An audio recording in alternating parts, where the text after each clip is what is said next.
Hello, I'm Azai. Welcome back to the Grisaia.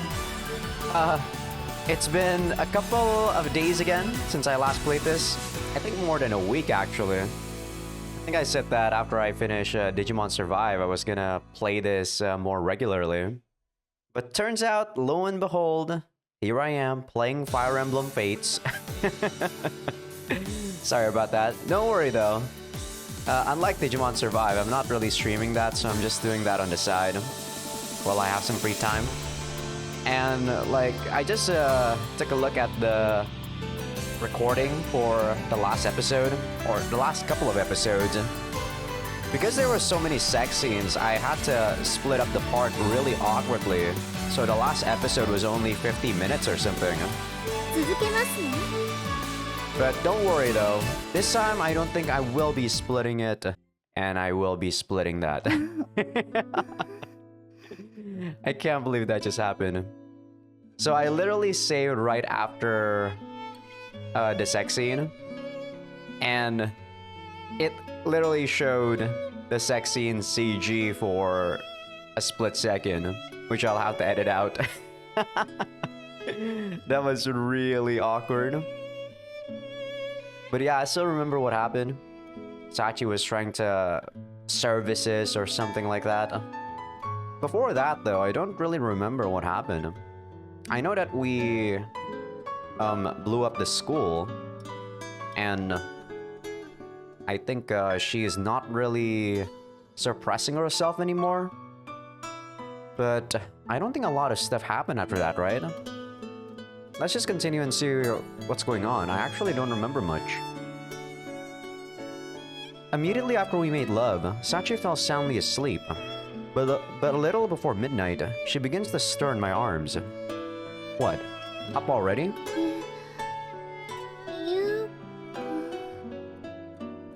Apparently a bit dazed, she blinks her eyes repeatedly in evident confusion.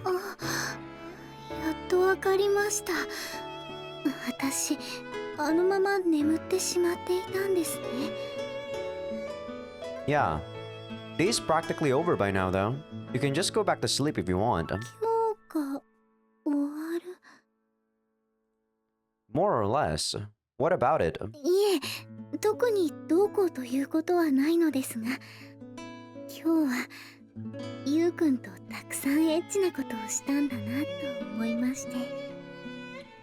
That you did. Up against a girl who was a virgin until just the other day, I went 3 rounds in a row without so much as a pause for rest. Been quite a while since the last time Mount Yuji experienced such a monumental eruption. Shut the fuck up, man. This is so... This sort of humor is so dumb.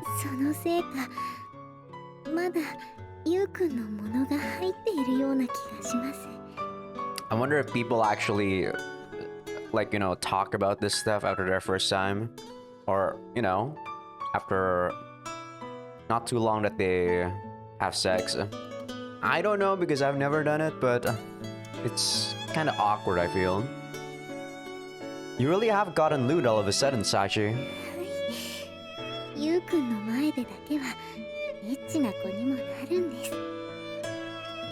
Smiling happily, Sachi cuddles up against my arm and hugs it tightly. Pure, straightforward affection is always a pleasant thing. But when it's coming from someone you care about in return, pretty much nothing else compares.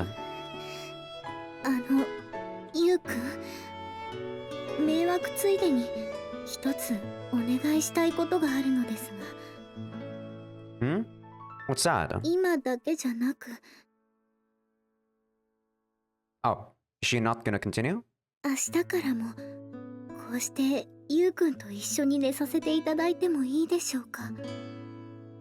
I hope it's just sleeping, Sachi, and not, you know, sex. The expression on Sachi's face is placid, but something in the tone of her voice seems earnest, even pleading. I don't think she's just playing her slightly pushy girlfriend character right now. There's something else to this. For a moment, I hesitate to reply.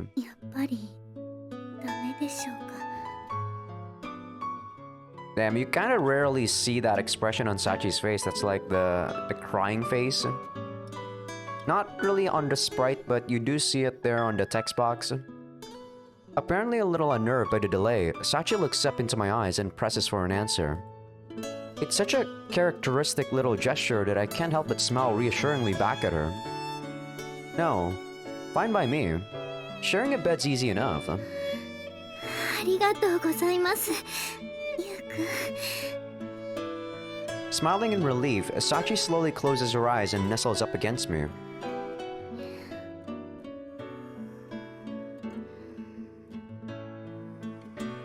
And within seconds, I hear her breathing take on a quiet, regular rhythm. Wait, are you already asleep? I try poking her cheeks as a little experiment, but get nothing in the way of a reaction. Well, I guess she did work pretty damn hard for my benefit today. In recognition of her gallant efforts, I suppose I can overlook this lapse in discipline for the time being. Get yourself some rest, Sachi. Mumbling a few pointless words to my snoring girlfriend, I reach out and gently brush a few loose strands of hair from her forehead. Waking up early as usual?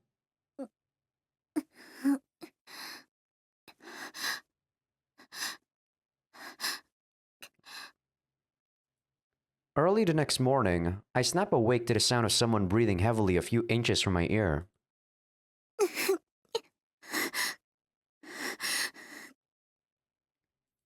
Sachi? I turn my head toward the irregular sound that roused me. Sachi's lying at my side, squirming in her sleep. It takes me a few seconds to remember that I agreed to share her bed last night. Sachi seems to be having some sort of nightmare. Her breathing is rough and ragged. From the look of things, I should probably wake her up immediately. Sachi! Hey, Sachi! When I quietly call her name, Sachi opens her eyes just a sliver. You awake? But instead of responding to my voice, she just gazes vaguely over at me. Sachi?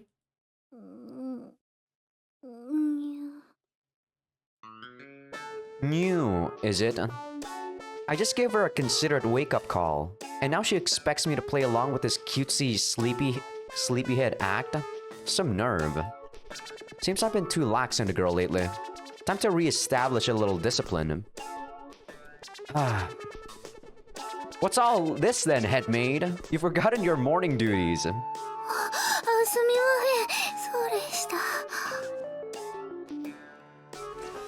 Her body quivering with surprise, Sachi reflexively reaches for my pants like a well-trained dog, ordered to fetch a bone.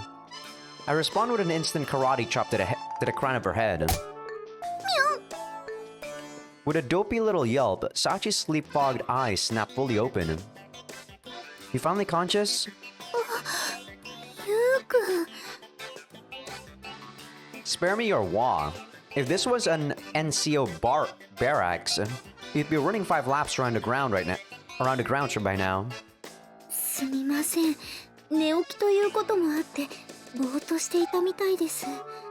She might be pretending though, to make us not be worried about her sleep talking.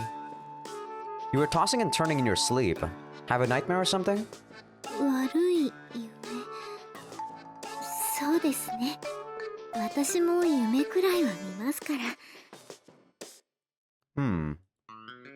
True enough, her little groans weren't particularly dramatic. Might just have been a run-of-the-mill bad dream. Have to say though, I'm a little surprised you're not a morning person.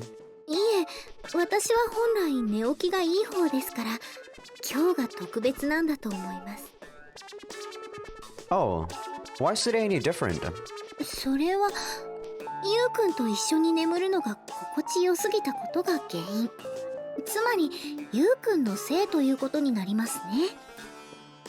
Stop pushing the blame onto me every time you embarrass yourself, you cheeky little punk.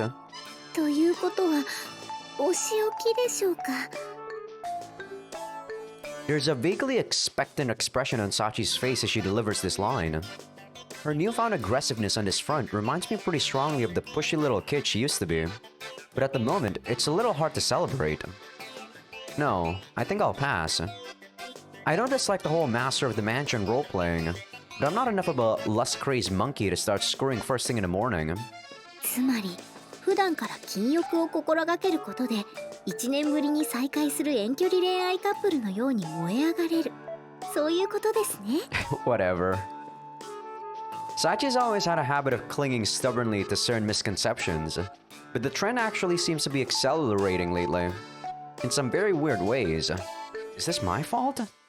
そういえばせっかく一緒に朝を迎えられたことですし、モーニングコーヒーでもお入れしましょうか。Ah, that would be perfect, thank you. An attractive proposal, but I want to take care of my daily running first. Rolling out of bed, I proceed to strain my appearance a little.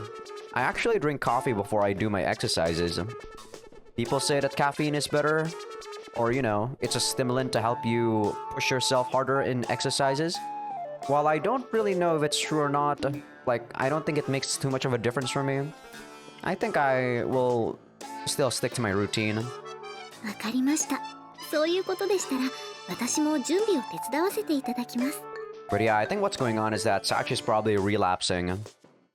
The reason she stopped having those nightmares was because she became a so-called good girl, right? But now that she accepts herself as not really a good girl anymore, she probably keeps having those nightmares again. The human mind is really a weird thing. Well, you don't really need to, but... Amane happens to be coming down the stairs from the second floor just as we leave the room. Our eyes meet. Instantaneously evaluating the approaching danger, I turn to my side and issue preemptive orders. Emergency situation, Sachi! Take her into custody! Yeah!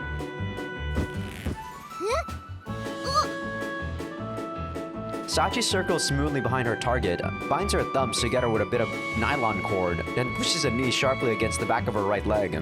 Amane is forced to her knees, both arms effectively immobilized. Truly graceful, confident movements. Reminds me of a well-trained professional operative at work. Seems like you've been keeping up with your daily training. はっ、恐縮であります。ごめん、お取り込み中のところ悪いんだけど、一つ聞いていい？ Very well. You have permission to speak. どうして私はいきなり拘束されてるわけ？っていうか、なんで捕虜扱い？ There was a possibility you'd get some funny ideas about us living in the room together and start squawking. I acted to neutralize this threat. じゃあ、そういうことしてたの？ I'm not going to fall for your leading questions. I'm the one conducting this interrogation. Who sent you after us? Is this Makina's doing? いや、誘導尋問っていうか、あんたたちが付き合ってるのは周知の事実だし、朝早く同じ部屋から2人が出てきたとしても別に驚かないってば。What? Really? Should have said so in the first place. それを説明する前に拘束されたんですけど。手荒な真似をしてしまってすみません、天音さん。さっちゃんは謝らなくてもいいのよ。どうせユウジがやらせたことなんだから。はい、今の私はユウくんの命令にだけ絶対服従です。のろけるのは構わないんだけど、その前に拘束を解いてもらえる？そうでした。Finally coming to her senses, Sachi retrieves a pair of scissors from God knows where and carefully snips the nylon cord binding Amane's fingers. まさかこの国で捕虜になることがあるとは思わなかったわよ。But if you weren't shadowing us, why are you up and about this early?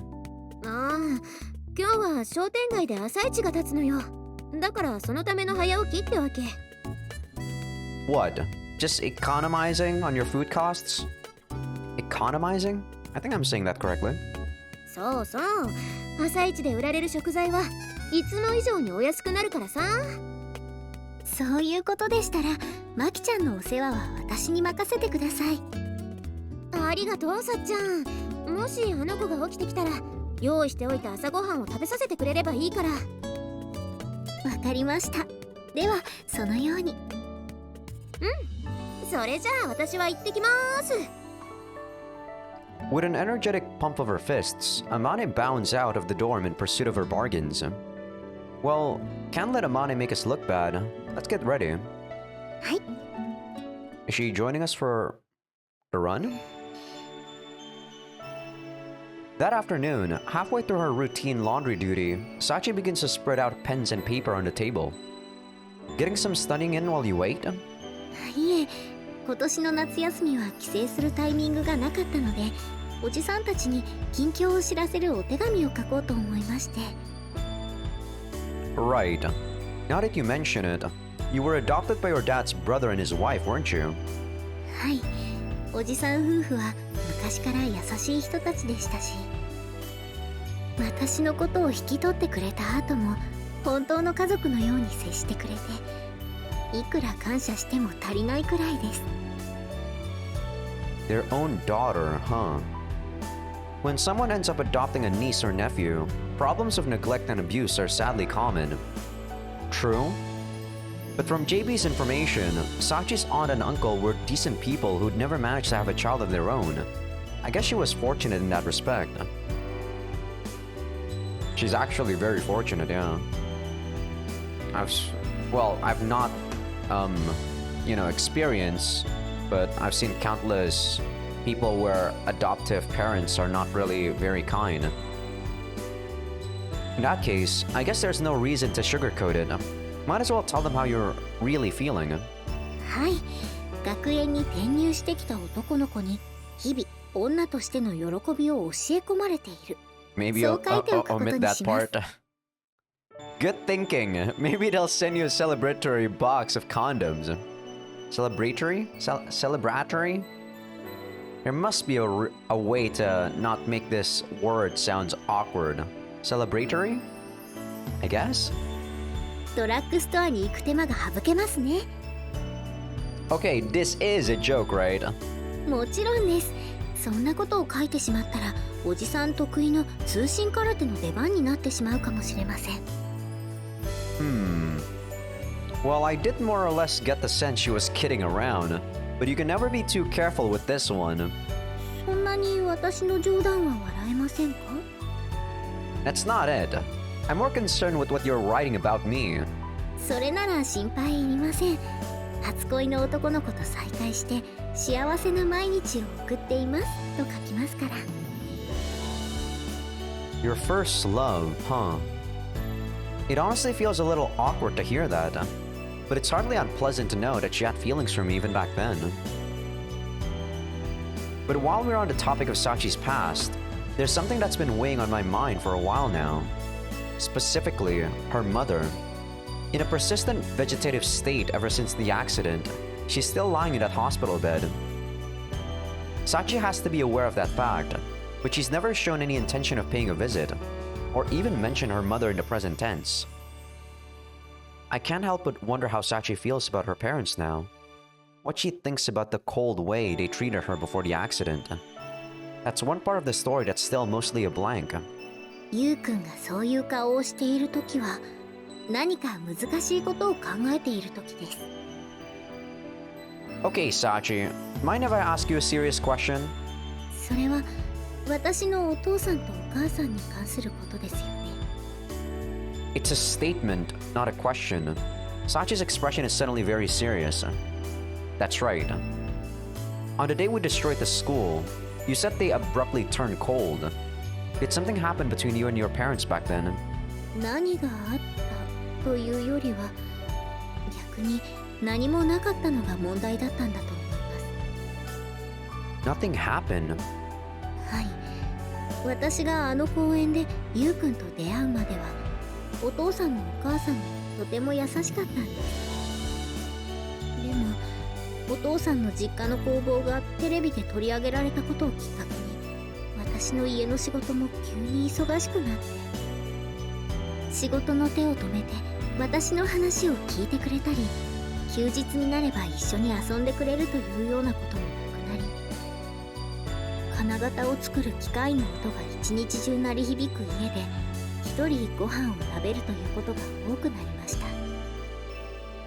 Yeah, when Sachi was actually having her flashback about the whole being neglected thing, I feel like a lot of kids tend to, especially kids that are, having having grew up in a household where both of their parents are career driven, it's going to be, what is it? It's going to be very lonely slash it's basically just going to be, or it's going to develop the case of neglect, right? I was also neglected when I was growing up.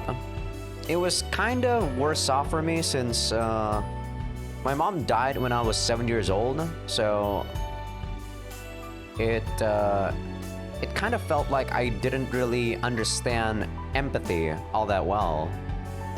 So when I grew up, my feelings were kind of numb for the most part. It wasn't until I read through stories and, you know, now visual novels that I kind of have an outlet for these feelings that I'm experiencing. Before then, I think I was a very stonewalled person. そして2人が私の相手をしてくれないのは自分の頑張りが足りないせいだと考えて、私は勉強も家の手伝いもそれまで以上に頑張りました。 This was also a very, what is it, like a very kiddie mindset that I could understand. While that's not really how I reacted when I was a kid, I didn't try to attract their attention by being the best at my studies or households. I don't know. I actually don't remember much about what I did as a kid. I think that's part of my memory that I blocked off quite a lot as I grew up, because I just didn't want to remember much. It was a pretty lonely period of time for me. でも私がどんなに頑張っても2人の反応が変わることはなかった。そういうことです。 I see. From what I've just heard, it's easy enough to arrive at a reasonable conjecture. Sachi's parents were just too occupied with work to give her the attention she was craving. Their coldness was probably simple exhaustion. But I can still remember the way Sachi used to talk about them on the playground back then. It's not hard to imagine how hurt and unhappy she must have been. Even so, I remember you saying that you loved them very much just a few weeks ago. Are those your honest feelings? Sachi averts her eyes, clearly hesitant to answer. There's no doubt that this is a painful question for her. But Sachi's relationship with her parents was the root cause of all her suffering. Until she finds some sort of closure about this, I haven't saved her in any real sense. 2人が私のことをどう思っていたかは分かりません。 Yeah, now that your dad's dead and your mom is in a coma, you can't really know. でも私がお父さんとお母さんのことを好きだったという気持ちは変わりません。 I see. The words have the ring of truth. Right now, I think Sachi understands her own feelings with absolute clarity. In that case, maybe helping her escape the law she imposed on herself was enough. Maybe, in breaking free of that defensive shell, she's found something like normality again. Sorry for asking you an unpleasant question, Sachi. ゆうくんが謝る必要なんてありません。ゆうくんは私に大切なことを気づかせるためにあれだけのことをしてくれました。ですからゆうくんには私のすべてを知っていてほしいんです。 That's very heartwarming. That's very, you know, what's the word? Wholesome. Sachi's words and tone convey something very close to absolute trust. I respond to her earnest feelings by reaching out and gently petting her head. Thanks, Sachi. But if you're that sure of your feelings toward your parents, I guess there's nothing for me to worry about. Go ahead and tell your uncle that you're happy. Sounds like it's true. ゆうくん When you're done writing that letter, let's go drop it off together. はい。もう遅いから帰っておいで。 Ooh, that song gives me shivers. Her freshly completed letter in hand, Sachi trots along a step ahead of me. Man, I say that I won't be biased, but there's no way a person can be absolutely objective towards something. I'm trying to be objective towards this route, but it's very hard. It's very difficult when you really like the character. I've come to enjoy hearing this song, knowing that it means she's in a good mood. The gentle, flowing melody inspires relief and contentment. I guess even Michiru can be a valuable source of information every once in a while. そういえばゆうくんはこの先を少し行ったところに小さな公園があるのを知っていますか？ Yeah, happened to pass by a little while ago on my way to work. それは残念です。とっておきの情報でゆうくんを驚かせようと思っていたのですが。That qualifies as high quality intel? That's high quality intel in your book? Exactly. はい。公園は私とゆうくんにとっては思い出の場所ですから。Damn you! Why didn't I have any childhood friends like this? When I was a kid, I don't think I even go to the playground all that much. It's not like it used to be back then, you know? Like, because I guess because I live in the city, most people are just way too individualistic? Is that how you say that? Why does that sound awkward when I try to say it? But I think it's right. サチ、お前は本当にすごいやつだ。世界一、いや宇宙一、お前のことを愛していると喜んでくれることを期待していました。I'm not your dad, Sachi. I'm not that hyperbole. Sachi, you really are something else. I love you more than anyone else on Earth. No, more than anyone else in the universe. As I parrot the corny line, I wrap my arms around Sachi and hug her tightly. I guess once in a while, humoring her isn't so bad, Yuji. Hey, Sachi, you planning to say something here?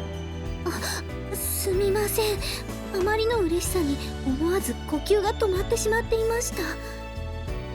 I really wish I could interpret that as a joke. That said, it's kind of a relief that she enjoyed hearing it.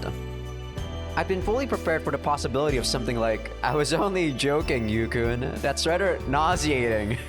I guess it was worth the gamble. でも、私がゆうくんを驚かせたり、何かの勝負で勝つというのは難しそうです。Indeed, I don't think I can defeat him myself, Sachi. You're overestimating me. I didn't beat you at extreme typos, did I? そういえば、ブランコでどちらが高く上がれるか勝負も、連続逆上がり勝負も私の勝ちでした。Hey, I don't think you can win on the chin up anymore, Sachi. I don't know about the swing set though. I don't think I've ridden a swing in like 20 years. What, this back when we were kids? はい。あの頃のゆうくんはまだ可愛いという言葉が似合う感じでしたし、私も運動は得意な方でしたから。I'm not particularly happy about the cute thing, but sounds like we played some pretty fierce games back then. 正確には私が付き合わせたと言った方がいいかもしれませんけど。Sometimes what people need is just a little push in the right direction, Sachi. And I think you did just that for Yuji back in the day. I wish someone did that for me back in the day. I wish someone does that for me now, too. True, I've got a pretty strong impression of you as a complete tomboy. だから靴飛ばしも私が勝ったままなんです。You gotta tell him, you know, that he probably forgot about the shoe kicking being part of the thing for, you know, becoming your groom. Shoe kicking? あ、いえ、なんでもありません。If you say so. Seems like Sachi remembers those days pretty vividly. But unfortunately, my own memories from back then are still pretty indistinct. At this point, that strikes me as a bit of a shame. Well, when we both got some free time, maybe we can try messing around in the playground again. それは本当ですか? Yeah. I'm a little irritated that I can't remember those days as well as you. Making some new memories strikes me as more productive than sulking about it. 2011年9月3日14時16分 20 days before your next birthday. Mind telling me why you're writing down the exact time all of a sudden? Am I under arrest? 今後私がゆうくんを公園に誘っても断られないように証拠として記録しておくんです Okay, you distrust me that much? I see. Very prudent. It seems you've got a good grasp on my personality. 自分が好きになった人のことですから Well, so much for the last minute sorry to embarrassing escape route. ゆうくんとの公園デート今からとても楽しみです Swinging her arms back and forth in evident good cheer, Sachi marches along at my side. Seeing the sincere smile on her face, I can feel my chest growing warm. Wonder if my master used to feel this way when I smiled at her. The thought brings a small, irrepressible smile to my own face. First things first, let's get that letter to the post office. はい Sachi's cheerful mood would last the entire day and well into the night. Right until the moment we fell asleep, nestled against the warmth of each other's bodies. Damn, we're waking up super early. Human beings are most vulnerable in moments of celebration. Growing up in a house where a thoughtless smile on my face could earn me a punch to the jaw, I figured that much out before I even graduated from elementary school. Probably because of that, I've always been pretty cautious about making my real feelings too obvious to others. And by the same token, I'm aware of associating carelessness with danger more strongly than most people. I make a conscious effort to stay alert, if not tense, at all times. But as I've just been reminded, true carelessness is something that sneaks up on you. The nastiest surprises always come when you don't even realize you've let down your guard.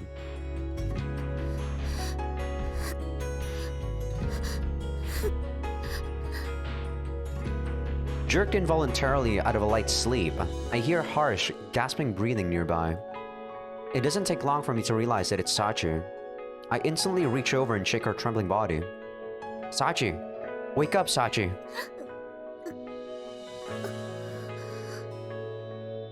When I call her name, her eyes slide open quickly enough. Sachi. おはようございますゆうくん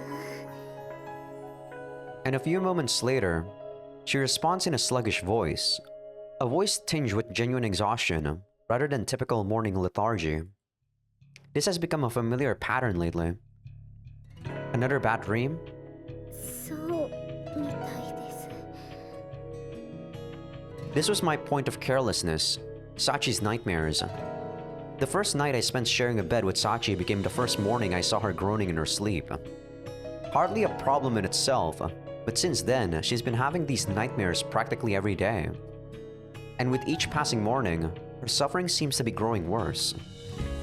When her squirming finally grows strong enough to rouse me, I quickly reach over and shake her awake. Recently, this has almost become routine.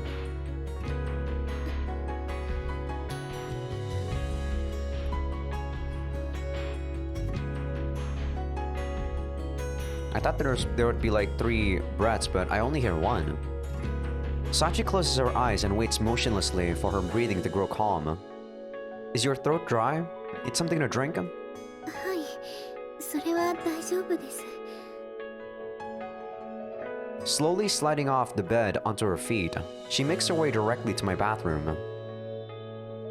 This clear exhaustion after the fact is a recent development. At first, she quickly returned to normal, so energetic and cheerful that I all but forget about her tossing and turning. Because of that, I was slow to pick up on the fact that something was seriously wrong. But recently, her poor sleep has begun to take its toll.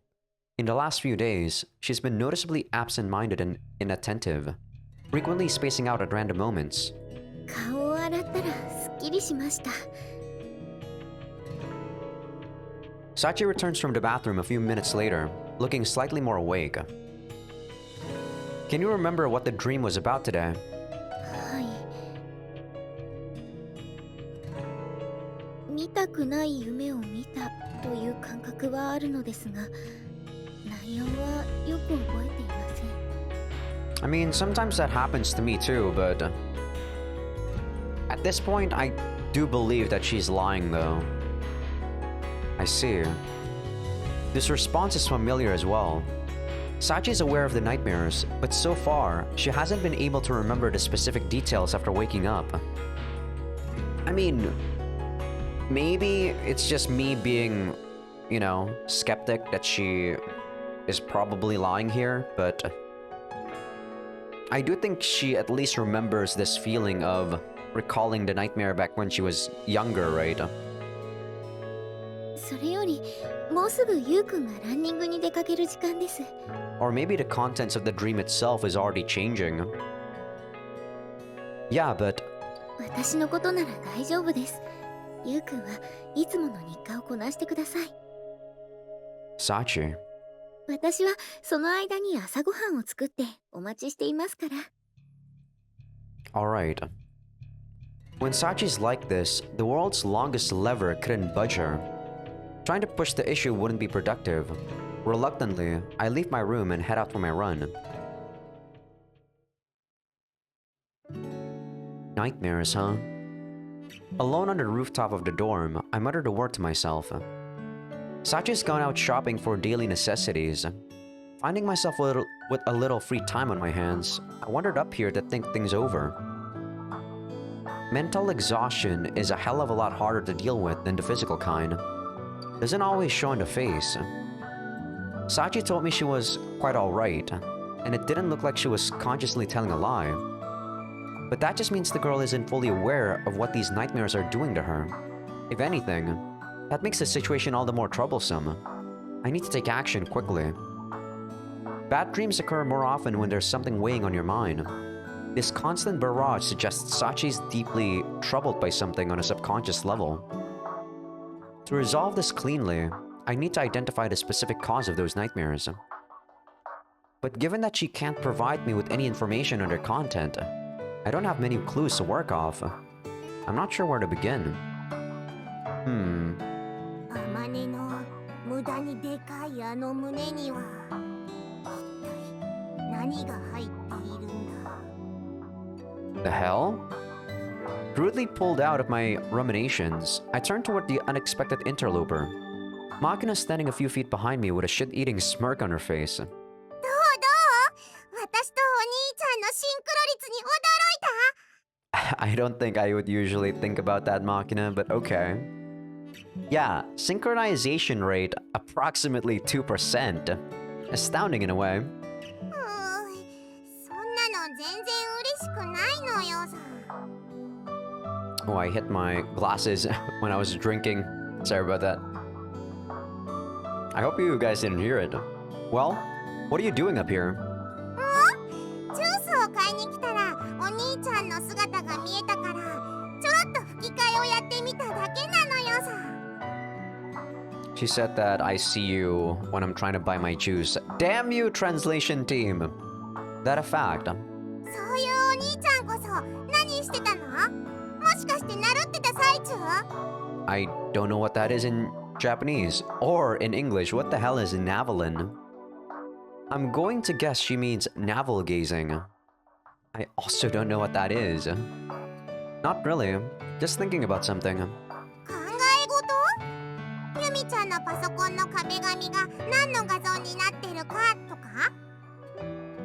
Definitely a point of curiosity, but no. じゃあ、サッチーのこと？ What makes you think that? それは言わずもがな。サッチのことで頭がいっぱいだってお兄ちゃんの顔に書いてあるのよさ。After arriving at this school, I've been thoroughly reminded that a woman's intuition can't be underestimated. Since I've run into something of a dead end here, maybe it wouldn't be such a bad idea to try relying on that natural female perceptiveness. Makina, my friend, I have a favor to ask of you as a woman. お兄ちゃんの気持ちは嬉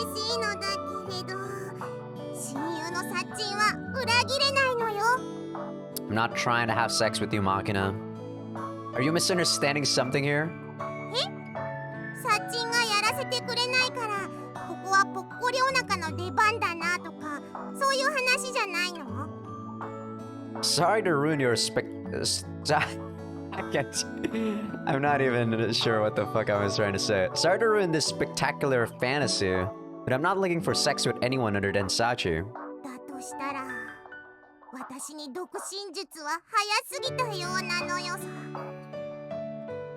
Okay, no matter how desperate I might be, turning to Machina for advice might have been a little rash. But then again, she's the same age as Sachi, and the two of them are very close. Sachi might spend more time with Michiru, but her relationship with Machina is more of a straightforward friendship.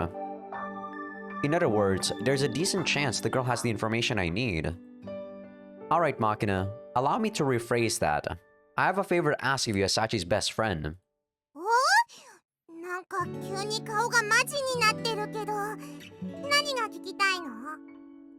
I need you to answer a serious question. Has Sachi talked to you about having nightmares recently? No. At any point since she transferred in? 悪夢？ Anything come to mind? Even just dreams in general. Try to remember. サッチンとはいろんな話をしたけれど、そういえば夢の話はしたことがないのよさ。 Have you ever seen her groaning or thrashing around in her sleep then? 残念ながら、そういうところも見たことはないのよ。 Didn't you see her though when she was at the hospital once? I see. あ、そういえば。 What? You remember something? サッチンが行方不明になって病院に入院してた時、一度だけ夢を見てうなされていたことがあったのよ。 Did she say anything in her sleep? 確か何度もごめんなさいって謝って、最後にお父さんお母さんって。 I see. サッチン、どっか悪いの？ Apparently my concern is pretty transparent. Machina peers up into my face with an anxious expression. She's just been having a lot of bad dreams lately, so I wanted to gather any information I could. It's nothing you need to worry about. だったらいいのだけれど、もしサッチンに何かあってもお兄ちゃんなら何とかしてくれるって私は信じてるのよ。 Yeah, leave it to me. I drop a hand onto Machina's head and ruffle her hair around a little in my usual way. ふんじゃ、私はジュースを買ってザリガニに餌をあげてくるのよさ。 Her expression returning to a reassured smile, Machina shows me the jumble of coins in her hand, then trots back inside the dormitory. I'm sorry. And... Mommy, Daddy, huh? I had my suspicions, but those keywords make it pretty clear. The dreams have to be connected to the accident that occurred on her birthday. Sachi decisively stated that she still loves her parents, despite their cold attitude toward her near the end. I'd taken that to mean Sachi had reached some sort of personal closure over what happened. But apparently, that was wishful thinking on my part. And if Sachi's memories of the past are the cause of her current suffering, JB's executive summary isn't going to be enough. I'm going to need more detailed information about what happened back then. 下駄箱に靴があるのにどこにもいないと思ったら、こんなところにいたのね。Oh, it's Chizuru. また年上の女性を呼び捨てにして。 Figured I could just keep saying it until you lose the energy to complain. そんなことはありません。 Anyway, sounds like you were looking for me. What do you need? そうそう。あなたと話すときはいつも本題を忘れそうになるの？ Grumbling pointlessly in her usual manner, Chizuru takes out a thick envelope from under her arm and offers it to me. Oh, sorry. Lost my voice there for a bit. Let me take a sip of water. What's this? あなた宛ての荷物よ。A delivery? What? From Ichigaya? それは差出人を見ればわかると思うわ。I silently accept the envelope and look for the sender's name in the corner of the label. Komine Akihiro. Komine? Is this... ええ、秋広さんは小峰さんの保護者であり、俗柄的には小峰さんのおじさんにあたる人よ。Why would Sachi's uncle send me a package? What's in this thing? それは私にもわからないわ。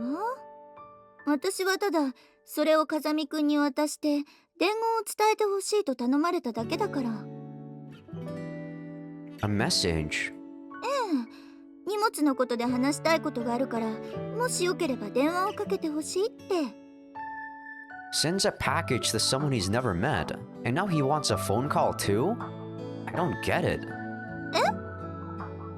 あなたと小峰さんは小さい頃に会っていたから、幼い頃に面識があったんじゃなかったの？ No, we never saw anyone except for Sachi when we were kids, I think. No, I never went to Sachi's house. Didn't even meet her parents, let alone her uncle. そう。だとしたら確かに変な話ね。Yeah. In the first place, how does this man even know I exist? Oh wait, that's right. I do have an idea of what this might be about. 何かあったの？ Yeah. Sachi just recently sent her family a letter about how things are going. Said she was mentioning me. なるほど。それで風見くんの名前を知って、あなたと話をしてみたくなったという可能性はあるかもしれないわね。Maybe. But even if he knows who I am from the letter, I don't understand why he'd suddenly send a package directly to me. If Sachi told him a little more than she should have, there's always the possibility he might be looking to give me a stern parental talking to. In any case, since I'm currently in need of detailed information regarding Sachi's past, this is a convenient coincidence. どうする？あなたにその気があるなら、預かっている番号を教えるけど。Alright, yeah. I'll give him a call. Very nice timing indeed. From the look of this number, he's not in the Tokyo area. Back in my own room, I look over the scrap of paper Shizuru handed me, cell phone in hand. Whatever the contents of the envelope may be, it's clear that Sachi's uncle has something he wants to tell me. No reason to think too hard. I'll know once we talk. After one final attempt at persuading myself, I entered a number from Chizuru's note in my private cell phone. はい、小峰ですが。 When the call connects, I hear the voice of a seemingly mild-mannered middle-aged man on the other end of the line. Am I speaking with Komine Akihiro-san? ああ、私が秋広だが。もしかして、君が風見裕二君かい？ Yes, I apologize for not introducing myself. いや、見知らぬ相手にいきなり電話をかけろと言われたんだ。警戒して当然だよ。I appreciate your understanding. それで、封筒の中身はもう見てくれたかい？ No. I thought it might be best to hear what you have to say first. 確かにそうだね。じゃあ、今開けてみてもらえるかな？ Certainly. As instructed, I rip open the thick envelope Principal Tachibana handed to me on the rooftop. Inside, I find a single metal key, weathered with age. This would seem to be... 鍵が一本出てきただろう？ Yes, that's correct. それはね、サチの実家の隣に立っている工場の鍵なんだよ。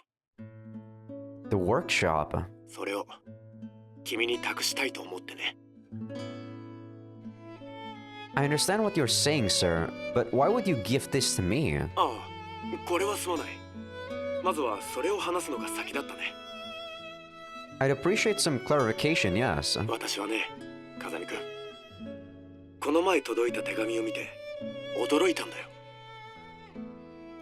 Shocked. ああ、私がサチと最後に話したのは、あの子が行方不明になった事件があった後のことで、その時に時間が取れるようだったら夏休みに帰ってくるといいという話をして別れたんだ。だがお盆を過ぎてもサチが帰ってくることはなく、連絡一つない。それでさすがに私も家内も心配になって電話をかけてみようかという話になったところで、あの手紙が届いた。そして中を見てみれば私たちが驚くようなことがたくさん書いてあった。昔のように生き生きとした文章で友達のことや学園での思い出が綴られていて、最後にはだから私は今幸せです、そう書いてあったんだよ。 You don't say. 他にも幼い頃に遊んでいた男の子と再会して彼女にしてもらったと嬉しそうに書いてあってね。その子がどんなにすごい男の子なのかが熱心に書かれていた。それが風見くんだったんだよ。 I see. So that's how you learned about me. ああ、おそらく君はもう気づいていると思うが、あの子は幼い頃に目の前で起こった事故が原因で他人の頼みを断れない子になってしまった。そしてまるでロボットのようになってしまったあの子は普通の学園での生活は困難と判断されて美浜学園への入学を余儀なくされたんだ。 Yes. そんな幸があんな手紙を送ってきたんだから本当に驚いたんだよ。そして幸を変えてくれたのは風見くん、君なんだろ？ No, I only gave her the opportunity to realize something about herself. If the Sachi you knew has changed, Akira-san, it's entirely the result of her own efforts. そうか。だったら改めてお礼を言わせてもらうよ。ありがとう、風見くん。 As I said, you really don't owe me any thanks. 若いのに謙虚だね。 You're very kind, sir. それで私がその鍵を君に送った理由なんだが、私たちはあの子に一つだけ黙っていることがあるんだよ。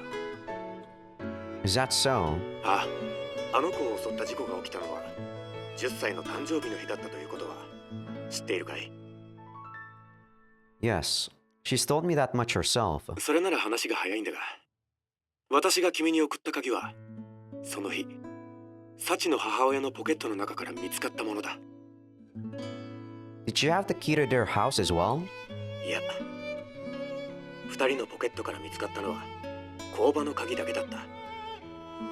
そう考えると少し妙だと思わないかね。 I have to agree, yes. Typically, people keep their most frequently used keys together on a single ring.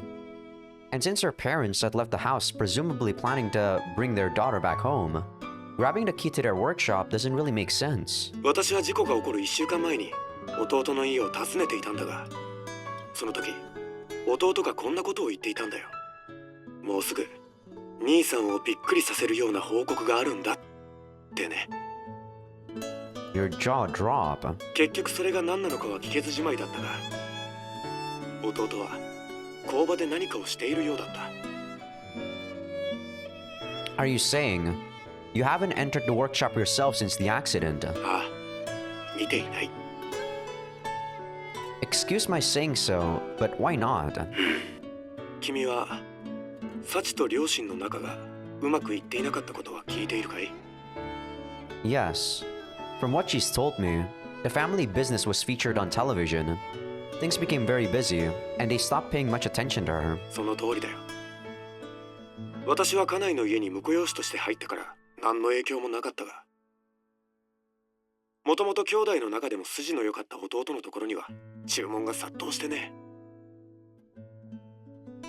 どうしても手が足りなくて、私も何度か手伝ったことがあったくらいだったんだ。 Is that so? だが私には仕事が忙しくなったくらいで弟が幸のことをないがしろにするとは思えないんだよ。 Would you mind explaining? 弟はね、男3人兄弟の末っ子で、兄からも両親からも一番甘やかされて育ったんだ。だから自分にも子供ができたらうんと甘やかしてやるんだってそう言っていてね。実際あの子のために納期を遅らせたり仕事をキャンセルしたりするのはしょっちゅうだった。 Sounds like quite the doting parent. ああ、だから弟ががむしゃらに仕事を頑張っていたのは何か理由があるんじゃないかと思ってね。A reason? 私はサチの誕生日の日に母親のポケットに入っていた工場の鍵にその答えがあるんじゃないかと思っているんだ。 And you're saying Sachi doesn't... ああ、両親が何かを考えていたことも鍵のことも知らないだろう。あの子は自分がいい子にしていなかったせいであの事故が起こってしまったと思い込んでいてね。事故の直後は両親の話をしただけで吐き出してしまうくらい罪の意識を感じていた。それで精神科の先生とも相談して実家にはなるべく近づけない方がいいということになったんだ。でもあの手紙を書けるようになった今ならちゃんと過去と向き合うことができるんじゃないかと思ってね。 And therefore, you sent me this key. ああ、今のサチのことを一番理解している風見くんがその必要があると判断したならその鍵を使ってほしい。 Are you really comfortable leaving something this important to my judgment? これは既婚者の勘だが、サチは風見くんのことをとても信頼している。そのことがあの手紙からは伝わってきた。だからこそその判断ができるのは君しかいないと思ったんだよ。風見くんも急にこんな話を聞かされて困惑しているかもしれないが、サチは私たちにとっても大切な子だ。できることならこの先の人生が幸せであってくれることを望んでいる。その思いが風見くんにとっても同じだとしたらその鍵を受け取ってほしい。 Alright. In that case, I'll accept it. そうか。やはり君に託すことにして正解だったな。 What makes you say that? 親の勘ってやつさ。 If you say so. 君との初めての話がお願いになってしまって心苦しいが、今度サチが家に帰る機会があったらその時は風見くんも一緒に来ておくれ。家内ともども歓迎するよ。 Of course. I'd be honored. あ、それじゃありがとう風見くん。 Yes, and thank you, sir. As our call comes to an end, I give a pointless little bow of the head to Sachi's uncle. Can't help but offer a little respect to a man who shows such sincere trust in a youngster he's never even met. Most likely, Sachi and her parents had their signals crossed, and everything should have been cleared up that very day. I'd vaguely suspected something of the sort, but Komine Akihiro's story has left me pretty firmly convinced. From the sound of things, there's a decent chance that workshop holds the answer that will unravel Sachi's painful misunderstanding. Assuming that these nightmares are connected to her sense of guilt about the past, I'll almost certainly need to take my chances and make use of this key. That said, right now, I don't think Sachi could accept what she'd find there.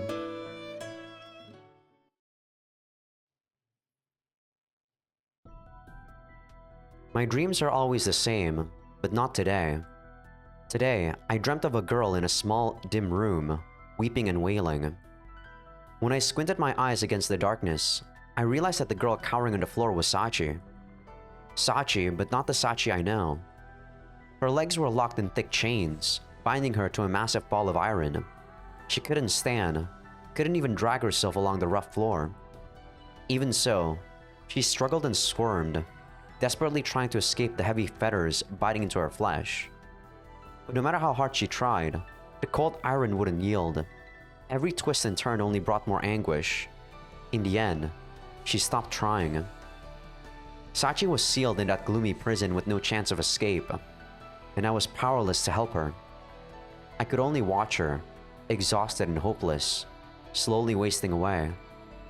Oddly enough, I'm freed from that despairing nightmare by the same thing that announced its arrival. The sound of Sachi screaming. The ear-splitting shriek jolts me awake, adrenaline coursing through my veins. これどうしてこんなことになってるの。Twisting to my side, I immediately understand that the final scream was all too real.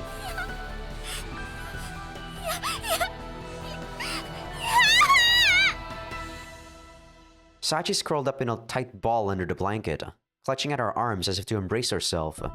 Her clenched teeth audibly chatter against each other. Hold on. It doesn't take long for me to realize the abnormality of the situation.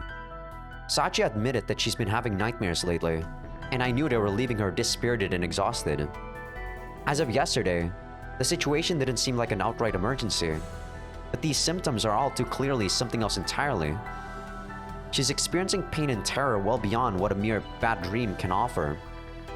Sachi's eyes are wide open, tears streaming relentlessly down her cheeks, a contorted grimace frozen on her face. It's the expression of a human being forcibly shown a gruesome memory they'd like nothing more than to forget.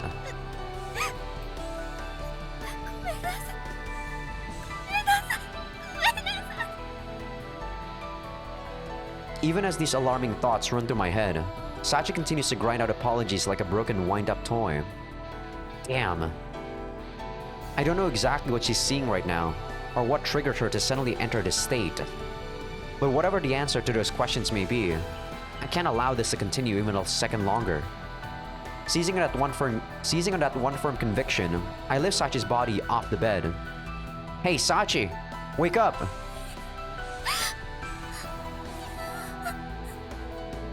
I shout her name at point-blank range, to no effect. She continues to mutter deliriously, staring right through me. Sachi, snap out of it! Sachi!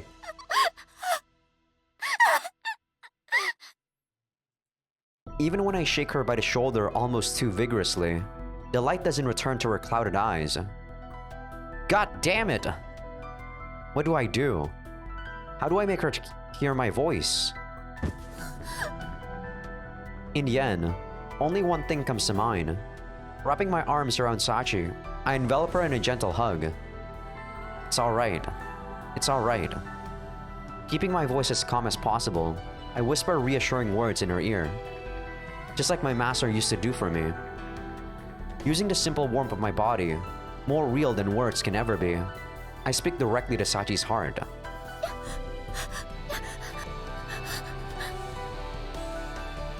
In time, Sachi's previously frantic breathing begins to slow, and the violent trembling of her body gradually subsides.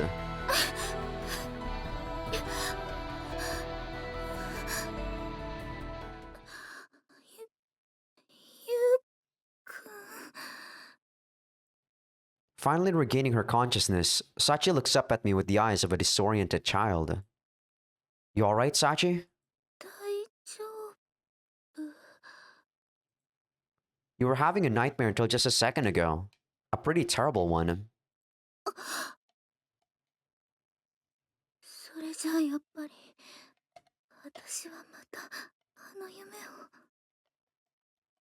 Give me a sec here, guys. I'm trying to drink some creatine on the side. Just mixing it up real quick. I think you guys are actually hearing me, like, mixing it up.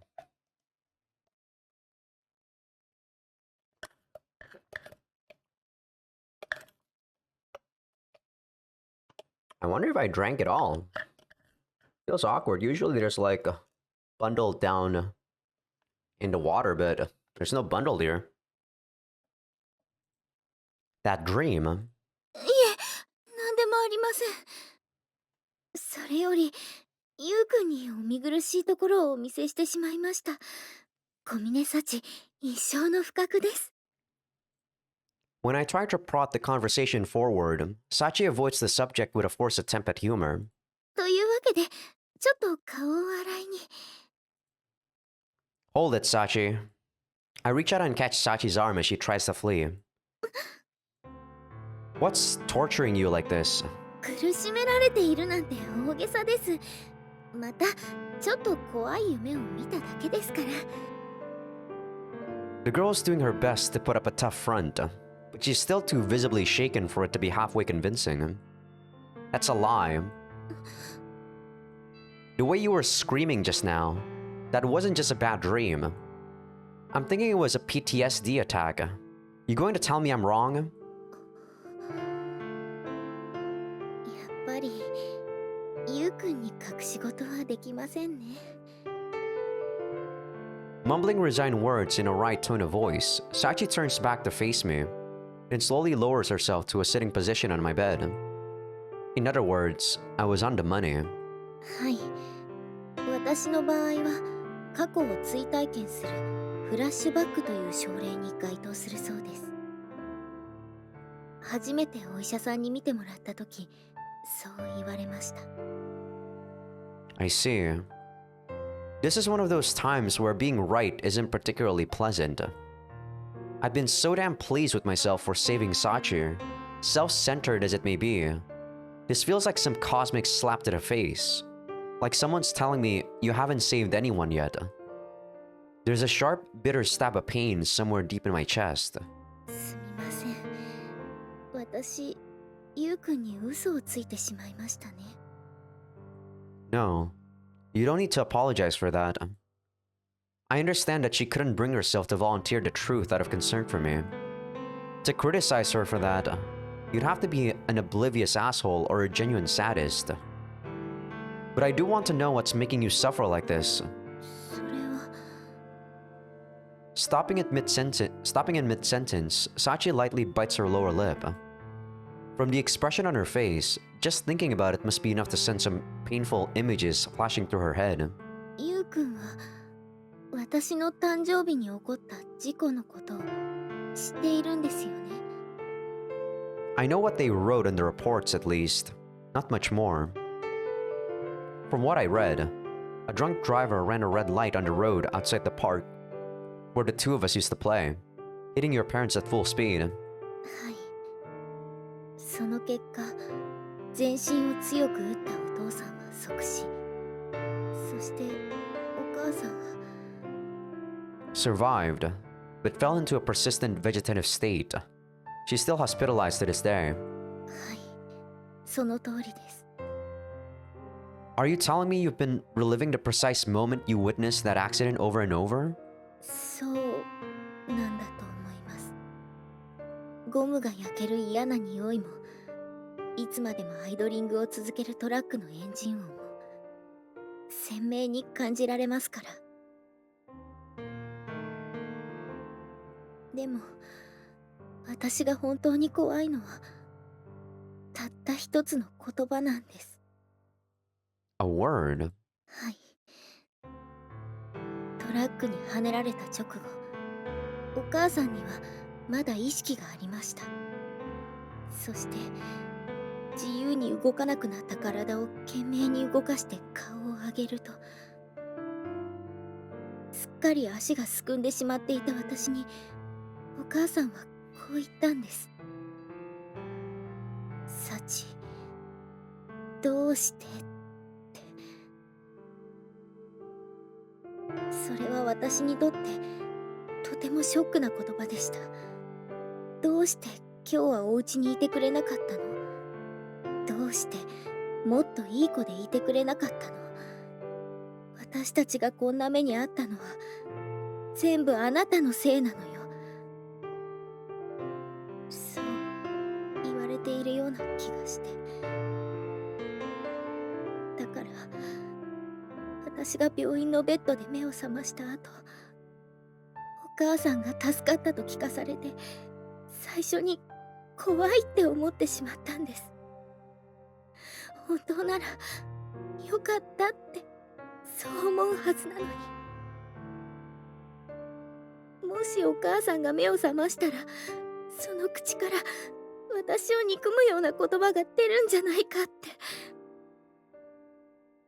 それが怖くて、退院した後もずっとお見舞いにすら行けなくて、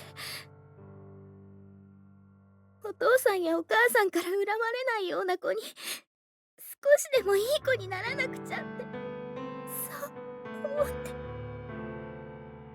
I don't think Sachi's ever shared these feelings with anyone else. In parallel to this cascade of raw, honest emotion, a constant stream of tears flows down her cheeks.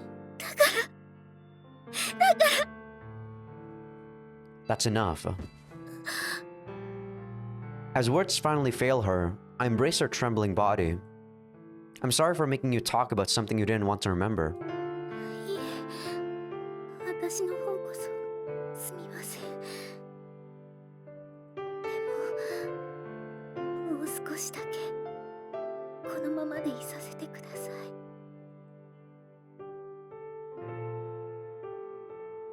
すみません。もう大丈夫です。A little after the sun begins to peek over the horizon, Sachi lifts her face from my chest and smiles at me. You're not lying this time, are you? はい。ゆうくんから元気をもらいましたから。Alright. Determining that her smile isn't artificially plastered on her face, I slowly release Sachi's body. ゆうくんに頭を撫でてもらえると嬉しくなりますが、抱きしめられるとゆうくんのことがもっと好きになってしまうんですね。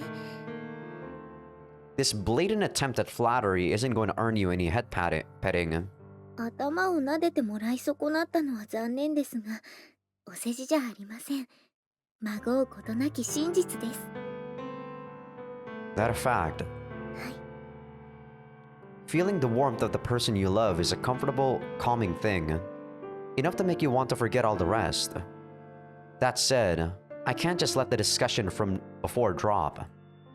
I hesitate awkwardly, unsure how to proceed. But after a moment of silence, Sachi resolves my dilemma by speaking first. きっと、あの夢は私への罰なんです。Punishment. はい。仕事が忙しくなってから、お父さんとお母さんが私に冷たくなったことはお話ししたと思いますが、事故が起こったあの日、お父さんとお母さんはそれまでが嘘のように優しかったんです。Affectionate, huh? はい。あの日、私が目を覚ますと、いつも聞こえてきていた機械の音がしないことに気づいたんです。それが気になってリビングに顔を出すと、お父さんとお母さんが並んでテーブルに座っていました。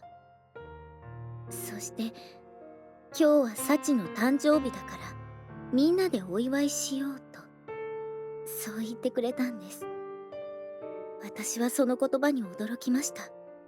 どうして急に二人が優しくなったんだろう。これは夢だろうかって。でもすぐにそれが現実だということに気づきました。そしたら急に腹立たしくなってきたんです。今までどんなに私が頑張っても振り向いてくれなかったのに、それなのに誕生日の日だけ優しくするなんて、そんなの都合が良すぎる。そう思った私はすぐに家を飛び出しました。そして私はゆうくんとの待ち合わせ場所だった公園に向かい、夕方になっても家に戻らない私を心配して探しに来たお父さんとお母さんは。 I see. That explains how Sachi convinced herself the accident was her fault. だから私がどんなに後悔しても、どれだけいい子でいようとしても、あの日に事故が起こったという事実は消えません。そしてそれはどうしようもないくらいに子供だった自分のせい。あの日の事故は私が二人の言うことを聞いていれば起こることのないものだったんです。だからきっとその原因を作った私のことをお父さんとお母さんは恨んでいる。そう思っている限り、私はあの日の夢を見続けるんだと思います。 And from the sound of things, she's still blaming herself even now. The tone of her voice is almost resigned, as if accepting her responsibility. But that doesn't mean she's come to terms with what happened. She's simply despaired of ever finding forgiveness. The proof is written on her face. Even as Sachi speaks calmly of the past, her expression is filled with bitter regret. Alright, I understand where this is coming from. But there's still one thing I don't get. Up until just recently, I'm pretty sure you weren't having daily nightmares, let alone traumatic traumatic flashbacks. What happened? Do you have any idea why they've gotten so bad? それは多分今の私が幸せを感じているからなんだと思います。 Yeah, that's understandable. When people are happy, especially when they're guilty, this is quite similar to Amani's case. But in Amani's case, it was like survivor's guilt or whatever it's called, like the survivor's dilemma, I believe. Technically, Sachi is also a survivor in that scenario. Which is why I feel like what happened to Sachi is a lot more realistic to what happened to Amani. Amani is a very strong girl, I have to say. The fact that she can, you know, for the most part, stay normal throughout everything, even in her behavior. It's not until she met up with Yuji that she became abnormal. Because she wants someone to punish her. Because she can't punish herself, I guess. While Sachi is punishing herself almost every day, I guess.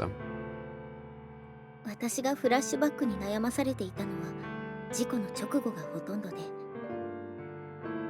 いい子でいようと決めた後はフラッシュバックも悪夢を見る回数も徐々に減ってきていたんです。でもこの学園でゆうくんと再会してから、自分の間違いに気づいて大切な人と一緒にいられるという幸せな時間を実感するようになってから、またあの日の夢を見るようになった。だとしたらお父さんとお母さんが私のことを怒っているのかもしれません。 In other words, you're saying your parents don't want you to be happy. もちろんこの考えは私の勝手な思い込みかもしれません。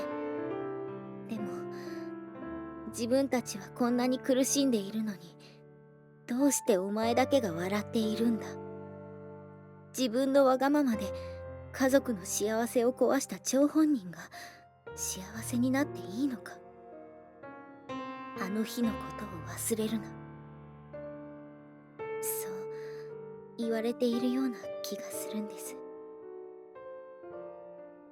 Alright, I understand. I committed the sin of disobedience. My selfishness led directly to that accident. Of course my parents would resent my happiness. Her father is dead. Her mother is still asleep in a hospital bed. They can neither confirm nor deny that belief, let alone offer Sachi their forgiveness. With no possibility of resolution, your sense of sin swells grotesquely inside you, like an ugly black tumor. I really do understand. The circumstances were very different, but I carry similar feelings about the deaths of my own parents.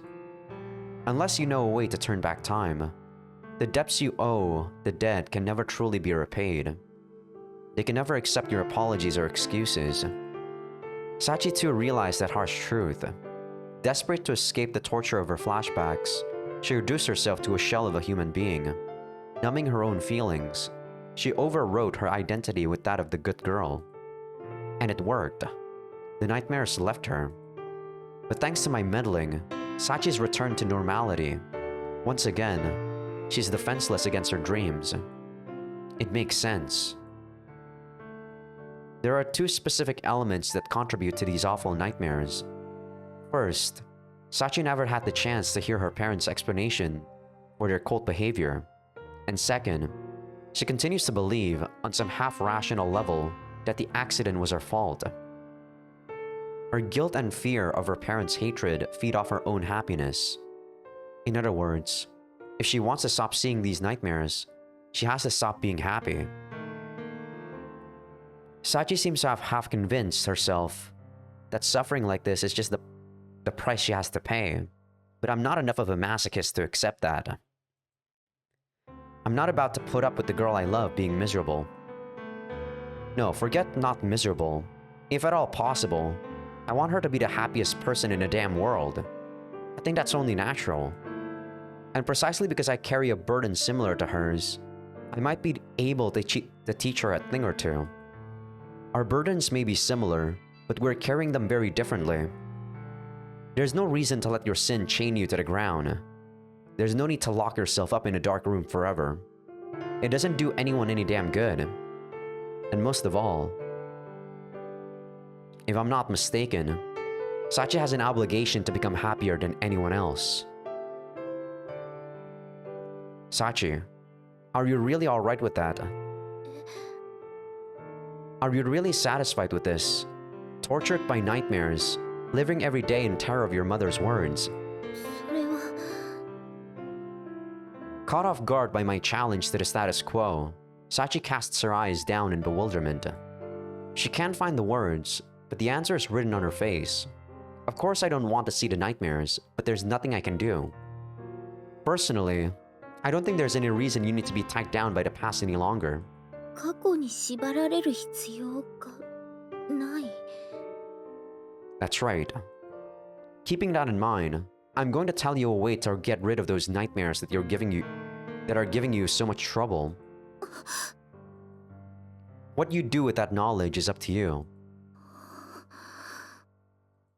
What? You don't believe what I'm telling you? はい。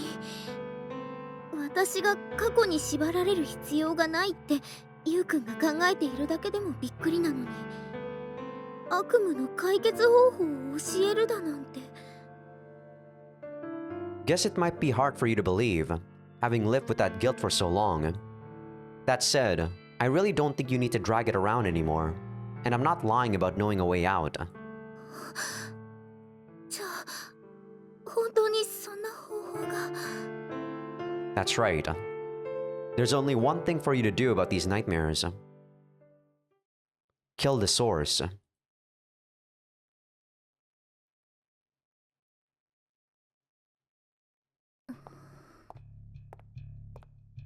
To end my persistent nightmares, I need only kill the source. 5 days after Yukun spoke those words to me, I've arrived in the town where I spent the earliest years of my life. I'm here to pay a visit to my mother, sleeping even now in the local hospital. In this, as in so many other things, I was guided by Yukun's advice. There's only one thing for you to do about these nightmares. Kill the source. 殺すこと。 That's right. Your sin won't be forgiven. It's just not possible. So if you want to free yourself from this guilt, you've got no choice but to eliminate its source. その原因を殺すって、まさか私のお母さんを。 That's up to you. I'm telling you to kill. That's it. You've got plenty of options. And there's more than one answer here. I can't make that decision for you. You have to do this yourself.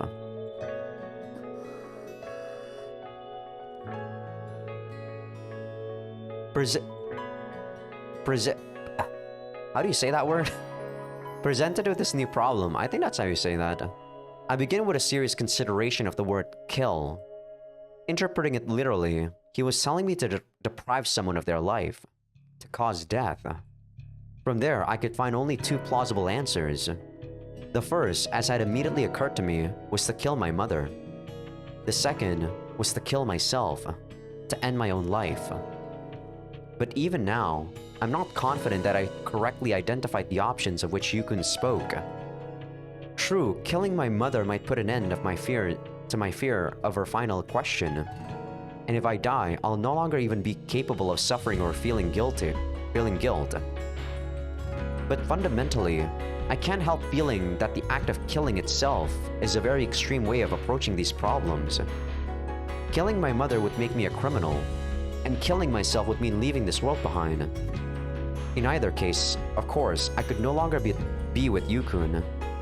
If these were the answers he wanted me to find, was Yukun lying when he said that he loved me?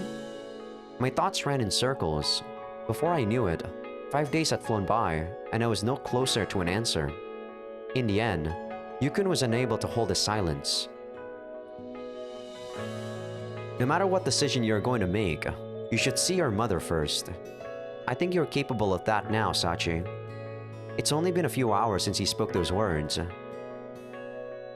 お母さんに会う。 The moment I heard his proposal, my heart thudded heavily in my breast.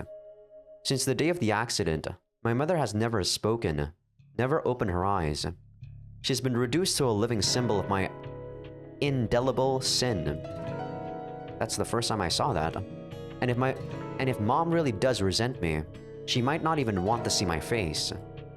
These very thoughts have kept me from visiting her for many years now. Not to say that the visits I paid her in those first weeks were worthy of the name. Since that horrible day, I've never once managed to spend any real time with her. Perhaps Uncle Hakihiro understood how I felt. He didn't challenge me on the matter, or even encourage me to make the trip. In that case, there was no real reason for me to visit that hospital, or so I allowed myself to believe. In truth, I've just been making selfish excuses. I was running away from my own mother. That neglect is proof enough that I never really overcame my guilt toward her. I was simply hiding from it. As long as I permit myself that cowardice, it may well be impossible to find a meaningful answer to my current dilemma. And so, I resolved to face up to what I had refused to acknowledge for so long. でも殺すしかないっていうのは本当にどういう意味なんだろう。 Of course, speaking the question out loud doesn't get me any closer to an answer. Yukun's always 3 or 4 steps ahead of me, thinking on a far higher level. This puzzle must have meaning, and I want very badly to reach the answer he found. But even so, I must admit, I find myself disturbed. Merely speaking the word kill leaves a bitter aftertaste on my tongue and a sharp ache in my stomach. だからってこんなところで音を上げていられない。私はまだお母さんに会うことすらできていないのだから。すみません。面会をお願いしたいのですが。はい。それではこちらにお名前とご住所をお願いします。 After filling out some paperwork at the nurse station, I'm provided with directions to my mother's sickbed. The procedure hasn't changed. Neither has mom's hospital room. Everything is exactly the same as it was on that day. At one point, a nurse I recognize from my time here calls out to me. "Is that you, Sachan? Will you be alright alone, dear?" I answer with a polite, "Yes, I'll be fine," and proceed down the hallway without breaking my stride. But when I finally arrive in front of my mother's hospital room, my breath catches in my throat. And with that as a signal, my previously functional legs abruptly turn to clumsy, leaden stumps. My head begins to throb violently.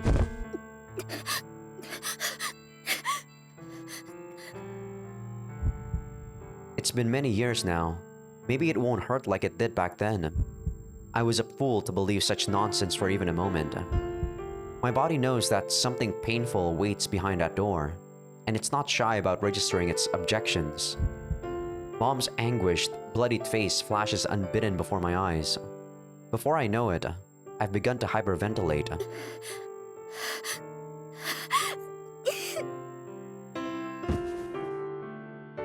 Gradually, even standing grows perilously difficult, and I find myself leaning heavily against the corridor wall.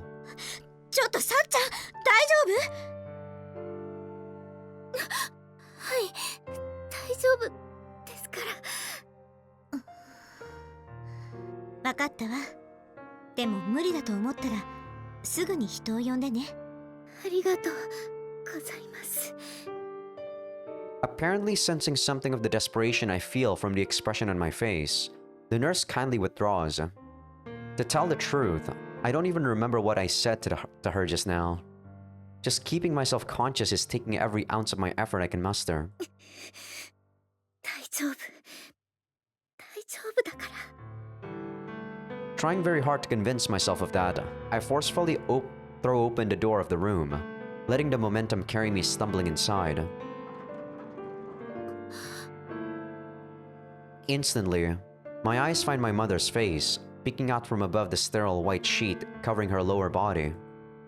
With the person sleeping in that bed is utterly unlike the mom who remains so clearly in my memories.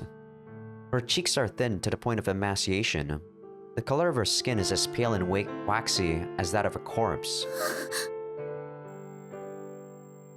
And yet, seeing her transformed like this brings back, with astonishing clarity, the awful moment when I was first guided into the intensive care unit. The first time I saw what had become of her. She lay there in a nest of unfamiliar machines. A huge oxygen mask covered her mouth. Her body was pierced with IV needles. Medical tubing connected her to the strange electronic equipment. And even as the machines hissed and clicked around her, my mother simply lay there, so still it seemed she had been transformed to stone. When I saw her there, I remember feeling the same way I do now. She isn't the mom I knew anymore, and she never will be again.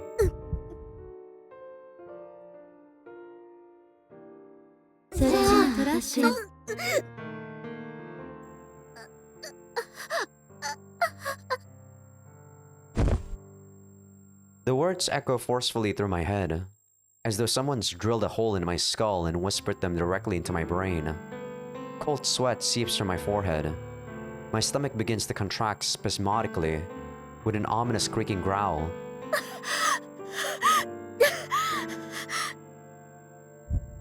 There's a familiar sensation of warmth draining steadily from my body.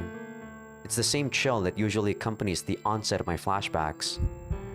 Tears roll in neat lines down my face, so cold I expect them to freeze against my cheeks.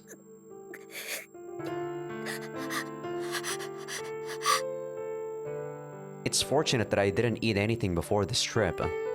Had I chosen to stop for lunch, I'd likely be vomiting it up right about now. That was the usual conclusion to my visits. In the old days, I would empty my stomach, a nurse would come running up, and that would be that. But today is different. Today, no one ushered me in here. I came here of my own free will, resolved to face this. Yukun told me I should see my mother. That advice was an implicit affirmation of his trust in me. He believes I'm capable of this visit. I can't give up now. It's simply not an option. I've come this far to put an end to my nightmares. I won't allow myself to turn back.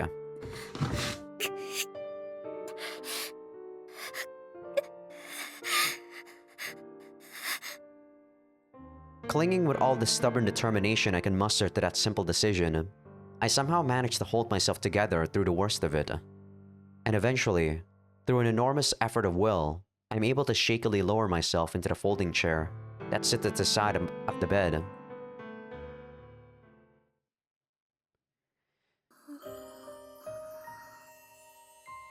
How many hours have passed since I collapsed into this chair? It feels like only moments ago, but the sun's already sinking low in the sky. The unlighted room's illuminated by a warm orange glow from the window behind me.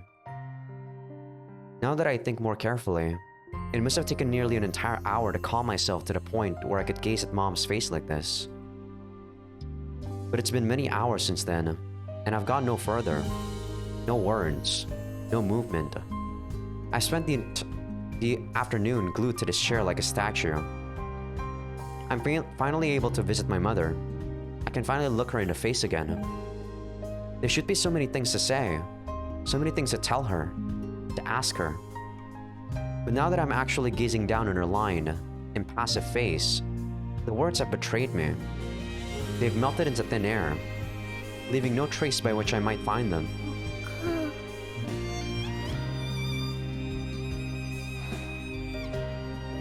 At long last, I'm able to speak a single word. Is it a greeting or a half-spoken question? I'm not sure myself. There is, of course, no response. Mom's in a deep coma because of the traumatic damage her brain sustained in that traffic accident. She hasn't answered a question or even spoken a word in many years now. My mother's doctor once said that the odds of her ever regaining consciousness were lower than my chances of hitting the jackpot in a national lottery. In other words, barring a miracle, she'll live out the rest of her days like this. This is her life now, incapable of movement, let alone feeding herself. kept alive on the whims of others like a potted plant. This is the life I gave to my own mother. With that thought, the nausea that had subsided earlier swells up in me once more.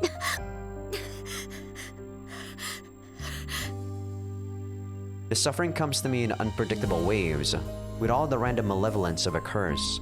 Weary and numb, I observe my own pain with a curious sense of detachment, and I reach my first real conclusion of the day. そうか。ゆうくんが言いたかったのはそういうことだったのかもしれない。 By visiting my mother for the first time in many years, by directly facing my guilt in its most raw and undiluted form, he wanted me to realize this, that so long as I live, I'll never simply be released from this suffering. My father's dead, my mother's sleeping, and she's never going to wake up. That's reality. The status quo isn't going to abruptly change for the better. All my guilt, all my attempts at atonement, no matter how sincere, they can never overturn what's come to pass. Perhaps Yukun simply wanted me to recognize anew how truly crushing the weight of my sin really is. あの日の事故で私も死んでしまっていたんだ。 The answer isn't so complicated after all. Mom's the fountain of this guilt, and I'm the vessel that willingly accepts it. We're mutual culprits in these nightmares. So long as the two of us continue to cooperate, my suffering will go on indefinitely. In that case, Man, these choices, man, they are very awkward. I am a firm believer that we should never kill anyone, no matter how bad they are. But sometimes I don't even know. I actually don't even know the correct choice to get to the good ending for Sachi's route. But I personally don't want to get the bad route. So hopefully I get the good ending on the first choice, because I really don't want to see the bad ending for Sachi. Call that my bias for her, okay? But yeah, I don't think this will be the correct choice. 自分を殺すしかないのかな。 I'm the only one to blame here. Mom and Dad didn't deliberately get hit by the truck just to make me suffer horrible nightmares and traumatic flashbacks. I came down with PTSD all on my own. My death would, I suppose, allow a clean escape from the constant torment of my own conscience. でも、ゆうくんが言いたかったのはきっとそういうことじゃない。 There's more than one way to kill yourself, you know? If you don't like your nightmares, you just have to die. Yukun couldn't have arrived at such a blunt, ugly conclusion. No, I take that back. Yukun might well be capable of such a thought, if the situation warranted it. But I'm quite certain that wasn't the case here. If Yukun had concluded that I had no choice but to die, he would have told me so outright. But instead, the advice he gave me was deliberately vague, a hint rather than an order. Yukun wanted me to retrace his reasoning, to find my own path to his conclusion. Given that, the answer he wants me to find can't possibly be a simplistic, brute force solution that might pop into my head right away. そう。 I wasn't entirely wrong. I need to kill myself.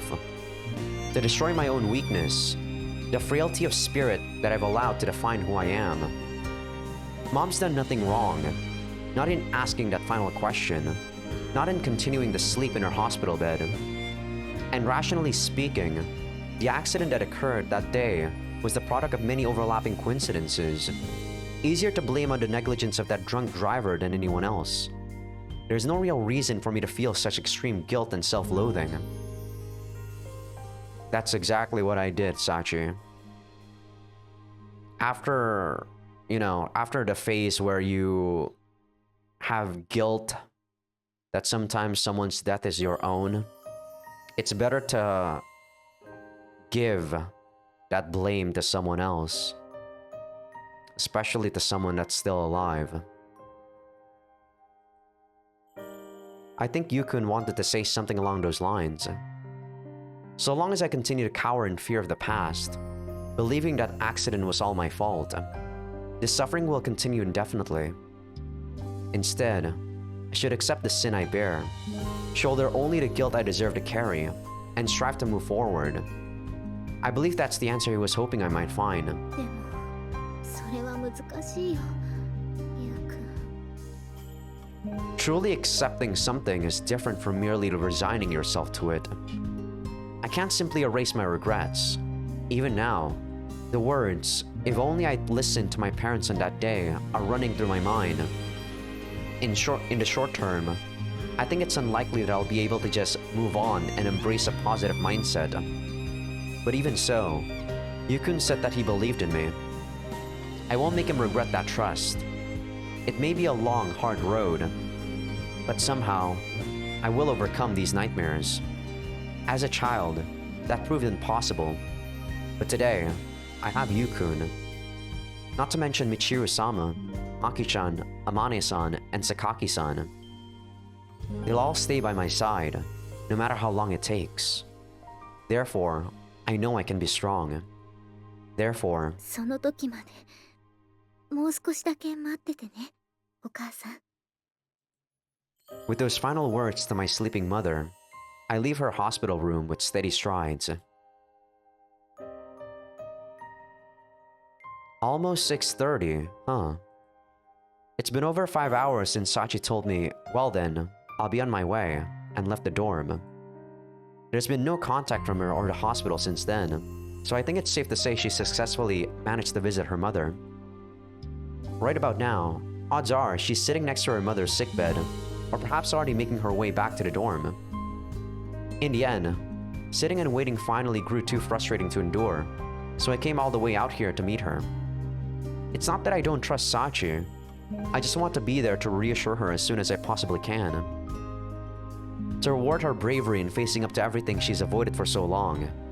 To hear the answer she found, pet her head, and tell her well done.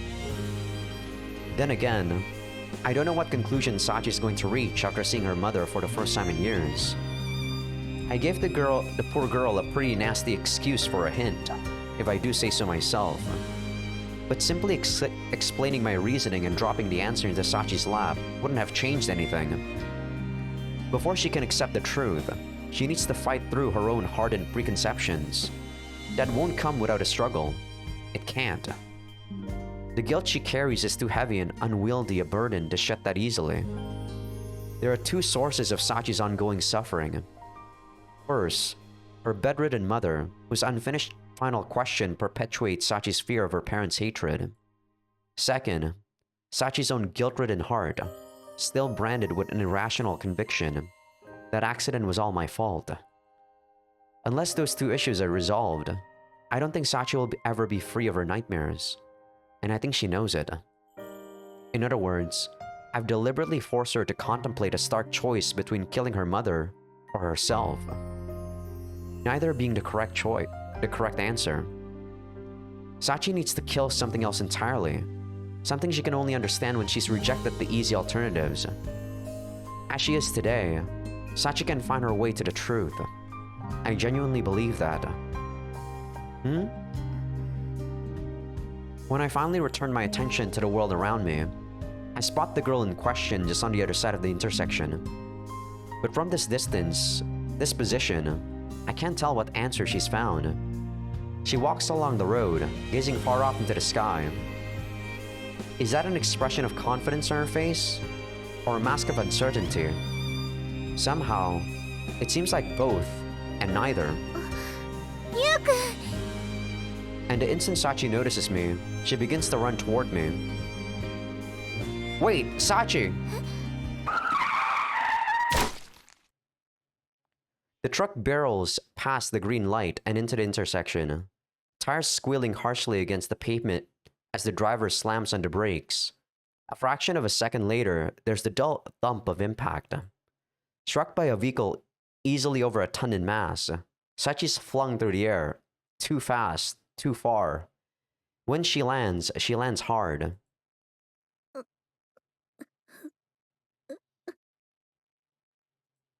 Sachi lies crumpled limply on the asphalt, small gasping groans leaking from her mouth, in a slowly expanding puddle of blood. What the hell just... Damn you, God! This was something that I wanted to avoid! This can't be real! Is this my punishment then? My own sins? Red painted over red in layer after thick layer, until the stain was jet black, indelible. Still unable to even begin atoning, I tried to take on another's burden, and now I've received my rebuke. Another person who trusted me, who offered me warmth, gone. Another I've brought to misfortune. Kazuki, Asako, and now Sachi. All the women I give my heart to die. Will it always end this way? Am I cursed? No, this isn't over yet. Sachi! Pulling myself together through a violent effort of will, I dash out into the road. In an instant, I'm at Sachi's side. Hey Sachi, talk to me! When I shout her name, her eyes ease slowly open. Sachi!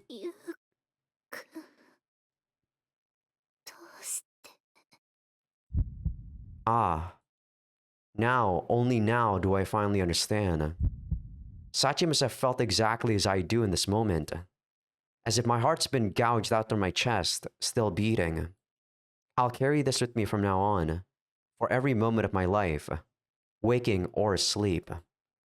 The not knowing, never to hear what answer she found, never to know what she's thinking in this moment. The guilt, the irresolvable, eternal guilt. Fine, I won't hide from my punishment. If Sachi failed to atone for her sin, I'll accept her share of suffering with the rest. Grisaia no Kajitsu. Jeez, that's so stupid! Why is the answer I have to kill mom, damn you, God? I'm actually pretty mad at myself. I don't even want to I don't even want to say anything about that ending. I don't want that to happen, damn it. That didn't happen. God. I was actually sweating because I felt like I made the wrong choice after I saw Sachi running. God damn it! Mom's the source of my suffering. Let's say that didn't happen, okay? God, I'm having cold sweat now.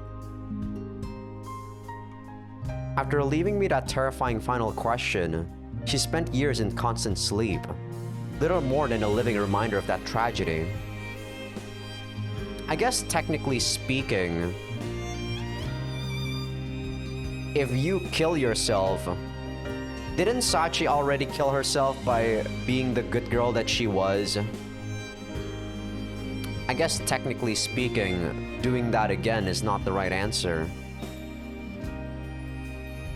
But how would killing your mom be the right answer, though? Then again, Yuji did say there is no right answer.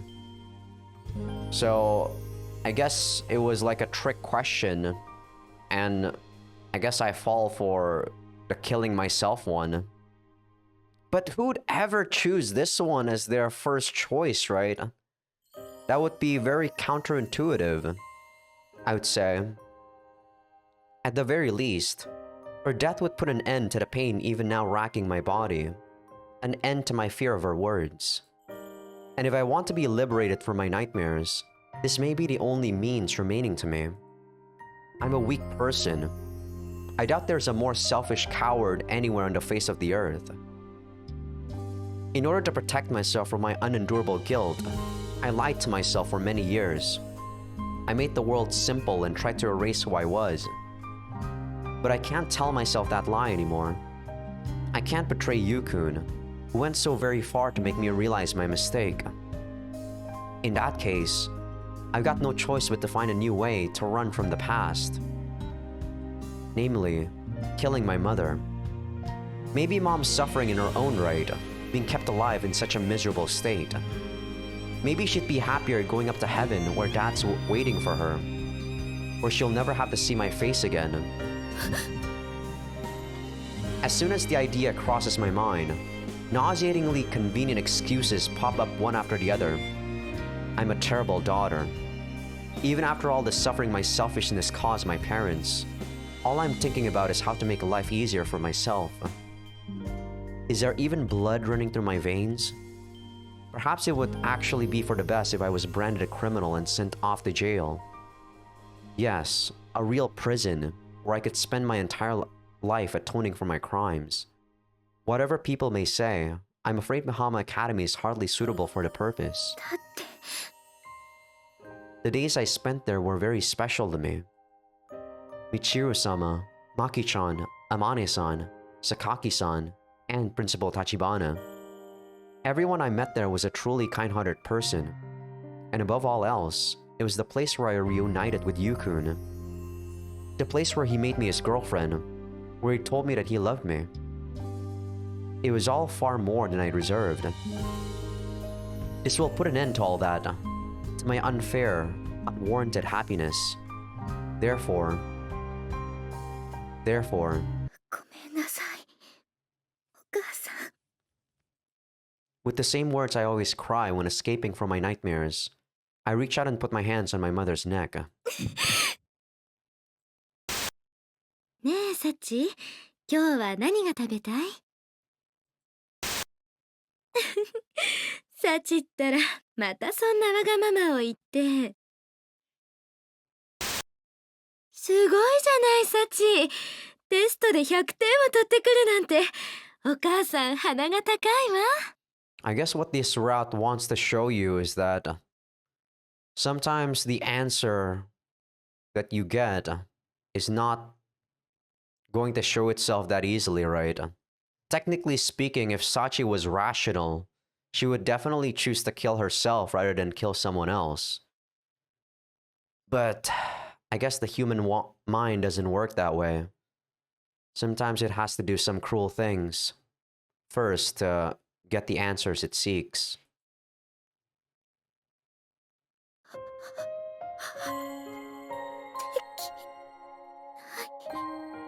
So Sachi does have to try to kill her mom first to reach this conclusion.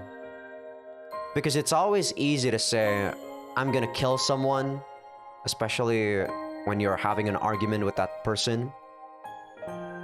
But if you actually do care for the person, I don't think it's that easy. そんなのできるわけないよ。だって私はお母さんが大好きだった。優しくて温かくて笑顔が素敵なお母さんが好きだった。いつも笑顔にあふれていて笑い声が絶えないあの家が大好きだった。だからどんなにお父さんとお母さんが私のことを嫌いになっても、どんなに私のことを恨んでいるとしても、私はお父さんとお母さんのことを恨めない。嫌いになんかなれない。だからこの手でお母さんを殺すなんてこと絶対にできない。できないよ。 As I speak, Mom's face flashes before my eyes again and again. Her slightly embarrassed smile when someone said dinner was delicious. That proud grin when I told her about winning an art contest at school. The excited, happy expression she always had when talking about work with Dad. And many more. Far too many to count. All as clear as day. The faces of the person I love more than anyone else in the world. And oddly enough, the next word to leave my mouth is the same one that's been tormenting me all this time.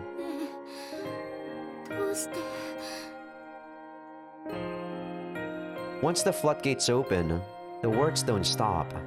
One after the other, The feelings I've kept locked inside flow uncontrollably out of my mouth. どうして急に冷たくなったの？どうして仕事ばかりするようになっちゃったの？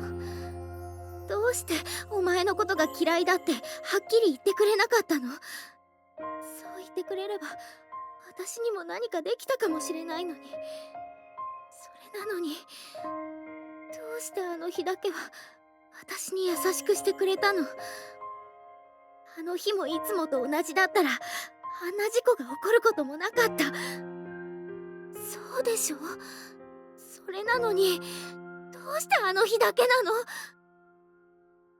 えてよ、お母さん。ねえ、お母さん。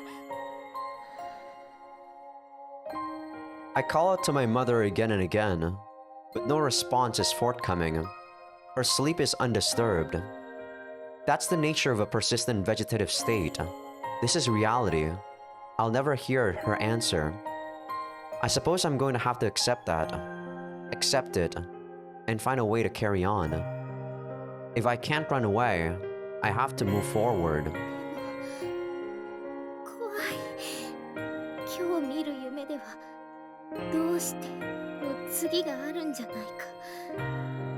その次に続く言葉は私を責める言葉なんじゃないかって。だからその悪夢を終わらせるつもりでここへ来たはずなのに、結局何もできなかった。私には殺すことなんてできない。事故があった後は全然お母さんに会っていなかったのに、夢に出てくるお母さんはとても怖い顔をしていたはずなのに、こうしてお母さんを目の前にしたら笑っているお母さんの顔が浮かんでくるの。いっぱい幸せで、私が大好きだったお母さんの笑顔ばかりなんだもん。そんなお母さんを殺すことなんて私にできるわけないよ。だからごめんなさい、ゆうくん。 For what?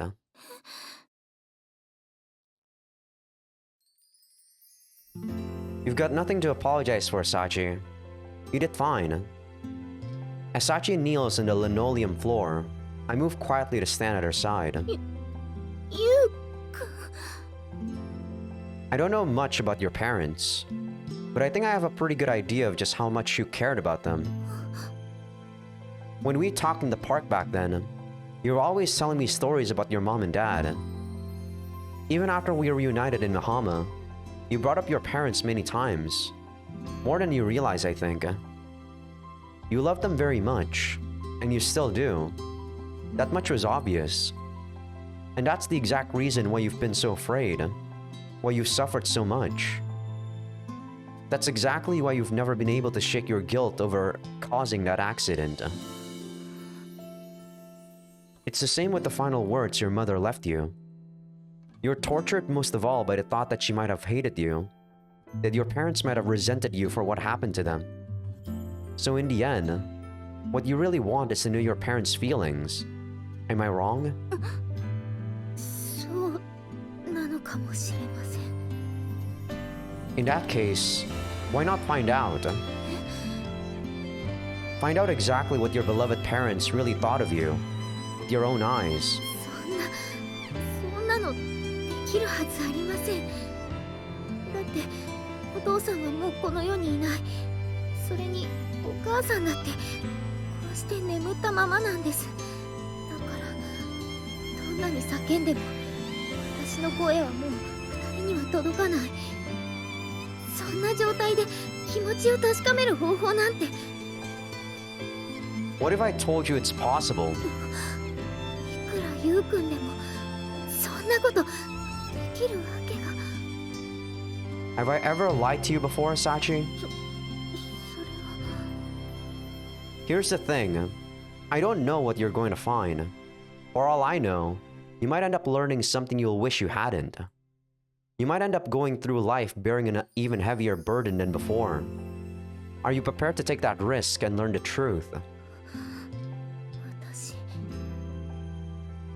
私は Sachi squeezes her eyelids shut, breaking off in mid-sentence. For a long moment, she contemplates the question. And when they snap open again, the anxiety and uncertainty in her eyes have been replaced with firm determination. お父さんとお母さんの気持ちが知りたいです。こうして今のお母さんに会うことでその覚悟はできました。だからその結果がどうであっても全てを受け入れるつもりです。 I see. I could never manage to do the same myself. Same, Yuji. You really are a hell of a lot tougher than you look, Sachi. That's why my choice was number 1, not number 2. If you think you're cowardice, Sachi, I'm a much bigger coward than you are. Take my hand then. I'll show you what you really need to kill. 本当に殺してほしかった。 That's right. And no matter what answer you find in the place we're going next, I'll be your ally. You said you believe in me? Well, the feeling's mutual. I know you can do this. And if you find an answer that's too painful for one person to bear, I'll share the burden with you. I'll be there. That's not changing, no matter what. Alright, I'm done. Want to go destroy the culprit behind your nightmares?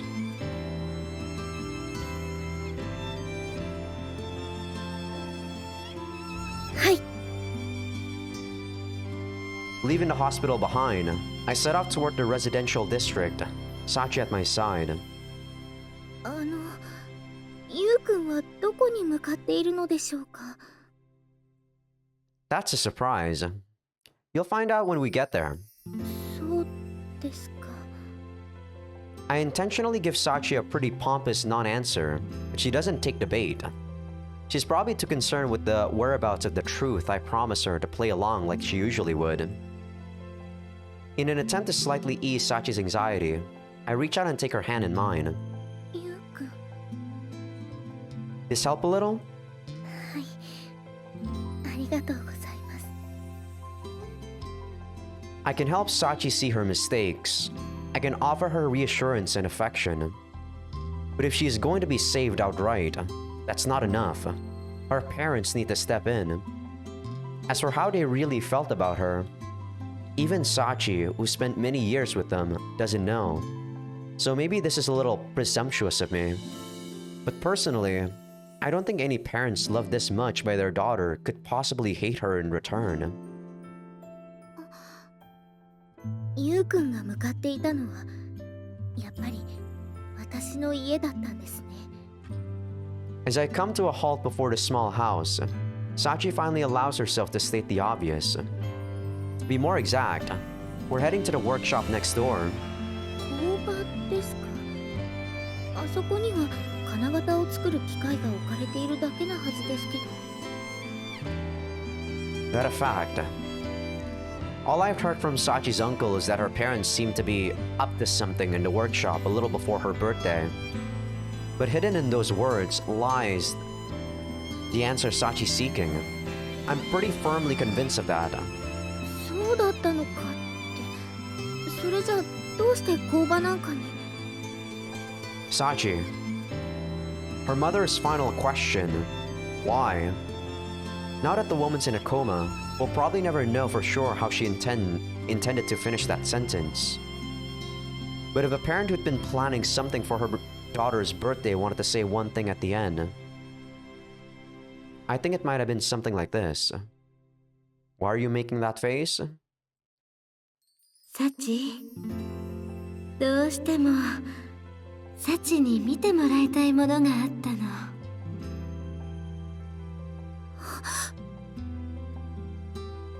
The answer you've been seeking should be waiting in here. 私の求めた答え。 If you're ready to face it, open this door. With those words, I take the aged metal key out of my pocket and unlock the workshop. it's your decision whether to take that step. You can lock this door and walk away. And no matter what you choose, my feelings aren't going to change. ゆうくん So don't worry about me or anyone else. One way or another, you need to put an end to this with your own two hands. はい Nodding with a serious expression on her face, Sachi slowly closes her eyes. There's probably a whole torrent of conflicted feelings swirling around in her head right now. Terror that she'll discover proof her parents resented her. Hope that she'll learn the opposite was true. I can almost see the tug of war between those powerful emotions shaking the small girl's heart. Even so, Sachi's capable of accepting the truth now, whatever it may be. I absolutely believe that. 決めました私はこの扉を開きます With that declaration, Sachi opens her eyes and stares firmly at the entrance to the workshop. You sure about that? おかしいですよねそう決めたはずなのに体の震えが止まらないんです Sachi, でも逃げるつもりはありませんだからほんの少しだけ私に力を貸してください yeah. As Sachi's hand trembles against the cold iron, I reach out and overlap it with mine. We take 2 long simultaneous breaths, then push open the heavy door.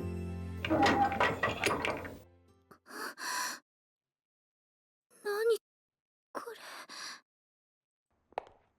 Her voice full of surprise, Sachi slowly advances inside.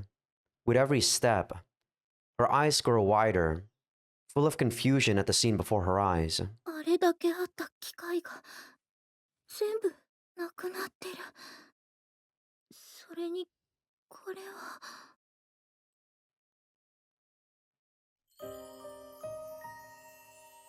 The workshop's not entirely empty. One wall is covered with dusty party decorations. A carefully arranged flock of photographs and certificates crowd the space, contrasting strongly with the dull gray wall behind. 誕生日おめでとうサチ Most eye-catching of all is the large hand-lettered banner above. Sachi slowly reads the words aloud. September 23rd. Today's your birthday, right? From what I hear, you haven't been to this place even once since the day of that accident. どうしてゆうくんがそのことを Truth is, after you wrote that letter mentioning me, I had the chance to talk with your uncle over the phone. I asked about your parents' disinterest, and he told me about this place. He didn't know the details, but it seems as though your parents have been up to something here in the weeks before your birthday. He also told me that you had no idea about any of this. それでゆうくんは私をここに To be honest, I was tempted to drag you over right away, but I knew that wasn't going to cut it. As long as you kept hiding from your mother, the person you transform into a symbol of your guilt, you couldn't possibly face up to the past in any meaningful way. Unless you were prepared to accept anything, you'd be able to interpret whatever we found here as part of your warped narrative. だから一度お母さんに会うべきだってそう言ってくれたんですね Yeah. You needed to be a blank slate, so to speak. Given a piece of paper filled to the margins with thick black letters, you have to erase before you can write something new. そんなことまで考えていたなんて You really are amazing, Yukun. Your parents are the amazing ones here. As I speak, I run my eyes carefully along the painstakingly decorated wall. Getting all those machines removed without you realizing would have been hard enough. And these decorations are all handmade. It must have taken them days. They must have wanted very badly to surprise you, to make you happy. そうなんでしょうか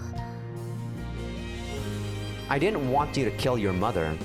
Not the woman sleeping in that hospital bed, at least. That accident was too much for a child to process, too terrifying, too painful. Thanks to that overwhelming tragedy, you were imprinted with a hollow, false image. An image of two people who resented you and wanted you to suffer. A hateful illusion you mistook for your parents. That's what you needed to kill. In this place, time stopped on that day. Here's the reality. Your real mom and dad's feelings, preserved in amber. お父さんとお母さんの思い。 Repeating my words absent-mindedly, Sachi gently reaches out to touch the decorations on the wall. サチが初めてテストで100点を取った。算数が得意なところは私に似たのかもしれない。父の日のプレゼントにサチが私の絵を描いてくれた。嬉しくて涙が出た。一生の宝物にしよう。サチはキャッチボールが好きらしい。将来はソフトボールの選手になるかもしれないなんてお父さんと語り合った。運動会の父兄参加二輪三脚で私がサチの足を引っ張ってしまった。明日からジョギングを始めようか。私に倣ってサチが初めて作った卵焼き。塩を入れすぎて塩辛かったはずなのにお父さんは嬉しそうに食べていた。サチが苦手だった国語で100点を取ったテストが見つかった。ちゃんと褒めてあげられればよかった。 Along with a series of photographs chronicling the first decade of Sachi's life, the walls packed with tests, paintings, and prize certificates. And on every single one, there's a note from her parents spelling out their feelings. They're the simple, earnest sentences of two people watching over their growing child, with unabashed pride and affection. It's nothing less than a crystallization of pure parental love. ずっと昔に描いた絵もお父さんとお母さんには見せずにいたテストももしかして全部取っておいてくれたの。仕事が忙しいからって相手にしてくれないこともあったのにこんなにたくさんの写真も全部。それにあれだけたくさんあったはずの機械だってどこに。 After all this time, her parents' feelings are finally laid bare. After all those years believing my mom and dad hated me, what Sachi's found here is completely incompatible with that long-standing delusion. She's so bewildered you can practically see the question marks floating over her head. Dropping her eyes from the wall of memories, Sachi finally notices the small wooden object sitting on a table on the far side of the room. これってお父さんとお母さんが大事にしていたオルゴール。それにこの手紙は。 Curious? Might as well read it.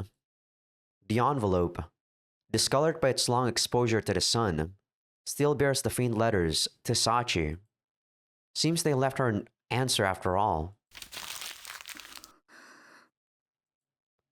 Sachi carefully opens the envelope, takes out the letter she finds inside, and begins to read it out loud. サチへ、まずは10歳の誕生日おめでとう。本当はこの言葉も直接伝えた方がいいと思うんだけど、最近サチとはうまく話せていなかったから手紙を書くことにしました。この手紙に私とお父さんが伝えたいことを一生懸命書いたので、最後まで読んでくれると嬉しいです。それで私たちがまず初めに言わせてほしかったこと、それはたくさんのごめんなさいです。お仕事が忙しくなって一緒に遊んであげられる時間がなくなってしまったこと、サチの頑張りをそばで見ていてあげることができなかったこと、一人でご飯を食べてもらうことが多くなってしまったこと、そのことを謝らせてください。本当にごめんなさい、サチ。でも決してサチのことが嫌いになったわけじゃない。そのことだけは分かってほしいの。私たちがもっとお仕事を頑張ればサチを幸せにしてあげられる、そう思ったんです。だからお仕事が忙しくなってお金が手元に残るようになった時、私とお父さんは喜びました。これでサチにたくさんおいしいものを食べさせてあげられる、もっとお洋服も買ってあげられるって。でもサチが教えてくれたこと、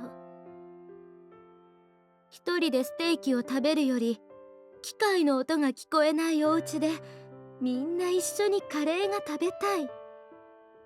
その言葉で私たちの考えが間違っていたことに気づかされました。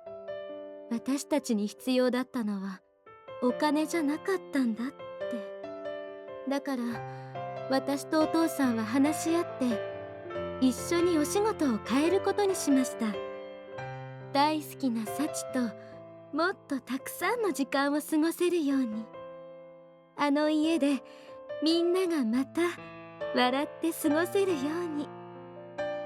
それを次のサチの誕生日プレゼントにしよう、そう思ったの。でも私たちが好きだったこの工場がずっとサチに嫌われたままなのは悲しい。そう思ってこの工場をサチが好きになってくれるような場所にしよう、そう考えました。その答えがこのアルバムです。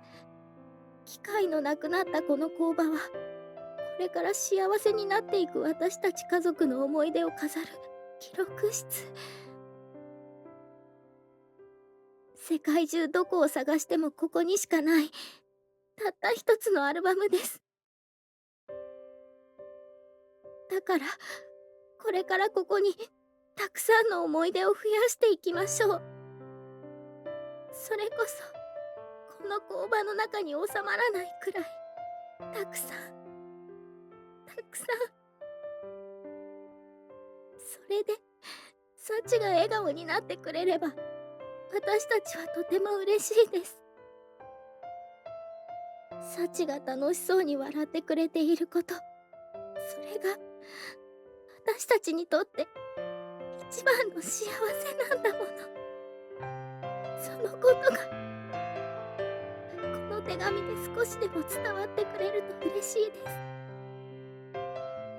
す。それからこのオルゴールも私たちからのプレゼントとしてサチに贈ります。サチも今日で10歳だからそろそろ好きな人ができてもおかしくない。私の勘だと公園で一緒に遊んでくれているっていうゆうくんが第一候補かなと思っているんだけど違ったかしら。でもその子に限らずサチにとって本当に大切な人ができた時、その人とこのオルゴールを聴いてください。そうすればサチが素敵だと言ってくれたメロディーが幸せを運んできてくれるかもしれません。そしてその人とたくさんの恋愛をして結婚をしたら私とお父さんに負けないくらい幸せな家庭を作ってください。なんてそれはちょっと気が早すぎたかもしれないけれど、サチの未来が幸せであるようにずっと笑っていられるように、それがサチに幸せという名前をつけた私たちの願いです。少し長くなってしまったけれど、私たちがサチに伝えたかったことはこれで全部です。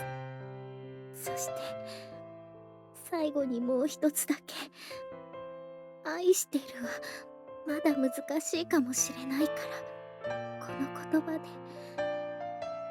私たちの子供に生まれてきてくれてありがとう、サチ。私の方こそありがとう、お母さん、お父さん。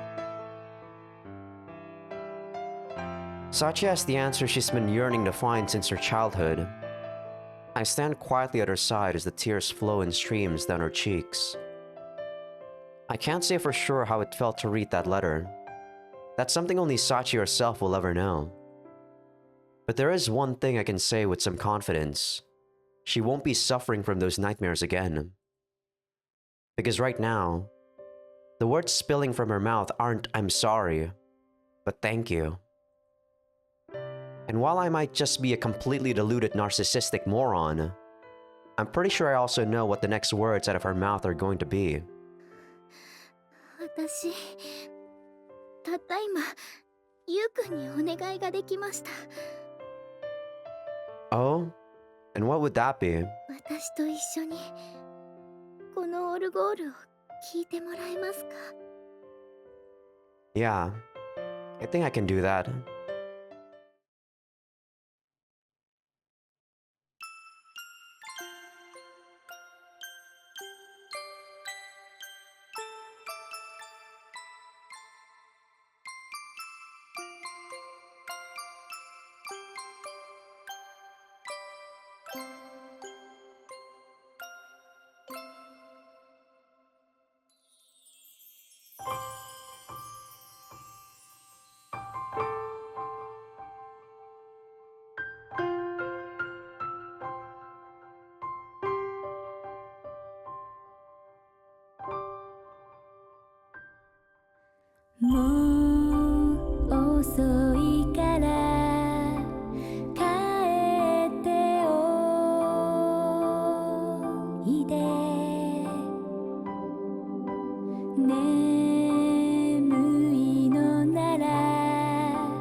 くなお願いと思うけど君と二人でいれば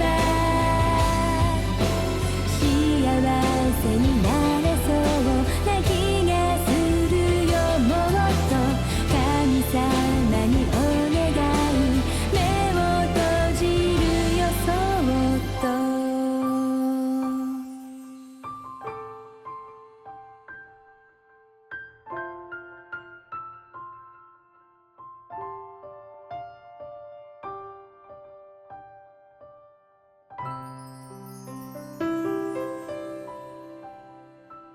I should have played this on her birthday. It's actually so close, only a month away.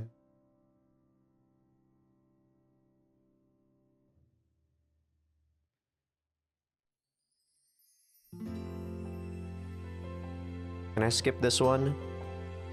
Nope. Can't skip the English one. Have I ever say, or I think it's been said countless times already by me, but this soundtrack is so tacked on since it's actually not on the original game. You know, I'm really glad I played this again. While my memories about what happens in the story is a bit, you know, clouded at times, the feelings when I played this again was still there. It kind of just needed a spark to be reignited. Though I guess that's the sad thing about experiencing these sort of stories. The feelings that you feel are transient. They're not everlasting.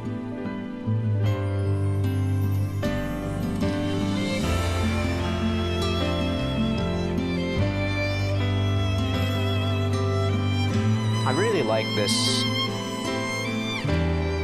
like, route.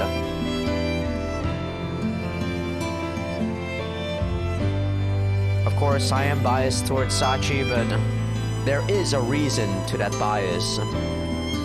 I do believe that she deserves happiness.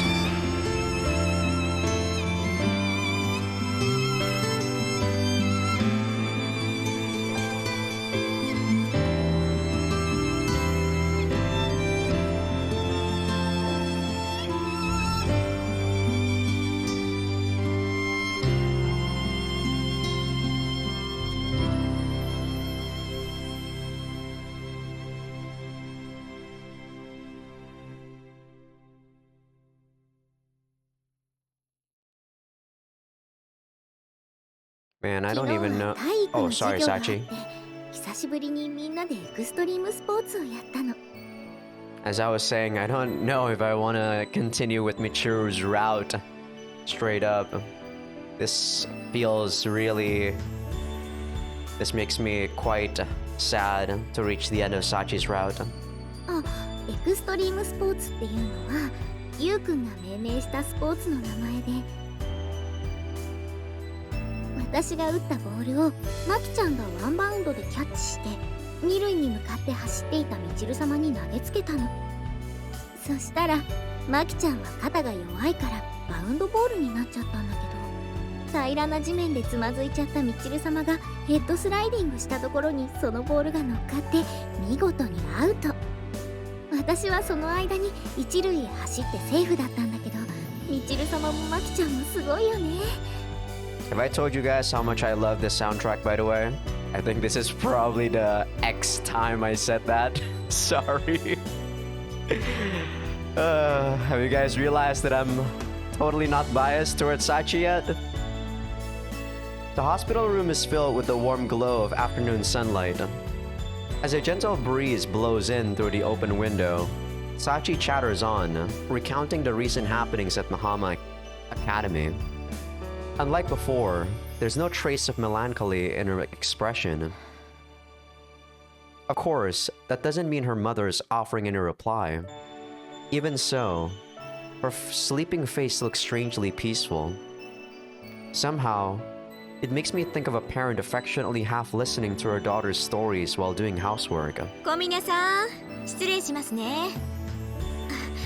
あら、さっちゃん。今日も来てくれてたのね。The one-sided conversation is interrupted by the arrival of a familiar nurse, who immediately greets the two of us. はい。これから検温の時間ですか？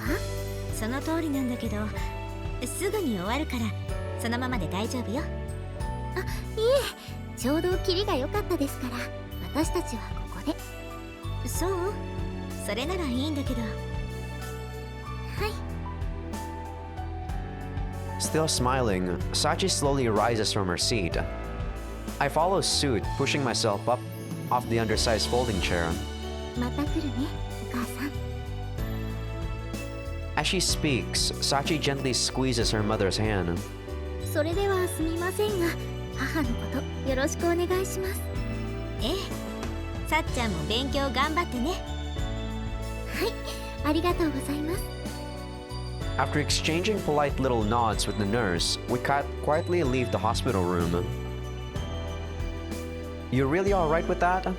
何がですか？ Wrapping up the visit so quickly. はい、今日はこれでおしまいです。Sachi seems to have grasped what I'm getting at, but her reply is strangely casual in tone. Didn't you have more you wanted to talk about? それはもちろんです。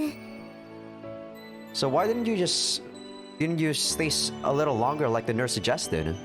あんまり長話をして、お母さんを困らせたくないですから。What? 私がお母さんに話さなければいけないことはたくさんあります。今までお見舞いに来られなかった間に私が経験したこと、美浜学園でのことやゆうくんとのこと、それを一度にたくさん聞かされるのはお母さんも大変だと思うんです。 Guess you've got a point. だからたくさん病院に通って少しずつお話ししていきたいんです。 There's no guilt or bitterness in Sachi's eyes as she speaks those words. They're the shining eyes of a child talking about a beloved parent. I see. Fine, you've convinced me. ありがとうございます。それより、ゆうくんの方こそ私との約束を忘れていませんよね。 Oh, now that you mention it, something about reverting to childhood and spending the whole day playing in the park, wasn't it? はい。見てください、ゆうくん。誰もいません。私たちの貸し切りです。 The moment she realizes the playground's empty, Sachi takes off at a gallop, practically floating off the ground with excitement. Today, the two of us are playing in the park where we first met until Sachi's thoroughly satisfied. This is what she chose for her belated birthday present. ブランコに鉄棒、シーソーにジャングルジム。これは今から日付が変わるまでの時間をフルに使ってもこの公園を満喫しきれないかもしれません。 You're exaggerating, girl. How are you keeping a straight face right now? もちろん真面目な話をしています。 As my birthday present to you, I'll accept any one request unconditionally, no matter how spoiled or selfish it may be. From the moment I made my offer, Sachi's been eagerly anticipating this day. I knew the girl never really lost her fundamental love for playing around outside, but it seems all those years of self-denial may have amplified her enthusiasm. You seriously want to go straight through midnight? In some ways, that might be harder than your average ranger training course. ゆうくんはどんなわがままでも聞いてくれると言っていましたよね。 Yeah, that's what I said. But can we try to be a little realistic? Human beings do have their limits. それならその限界までで構いません。さあ、まずはブランコから始めましょう。 Even as she speaks, Sachi's yanking impatiently on my arm. You're not listening to a word I say, are you? I may be grumbling, but for some mysterious reason, there's a smile on my face. This is how it's been lately. We eat our meals together. We talk about nothing in particular and end up laughing. Every once in a while, she pulls me around like this. hackneyed stuff. The sort of thing I used to read about in cheap love stories. Maybe the happiness I wanted to help Sachi find was something as simple as that. Even after visiting that workshop, neither Sachi nor I believe that we've come to understand everything her mother and father were thinking. The feelings of two parents cut down by an accident in the middle of searching for their distraught child. That's probably something you can't fully understand until you have a family and children of your own. But there's one thing that's clear. The two of them wanted her to find happiness even greater than their own.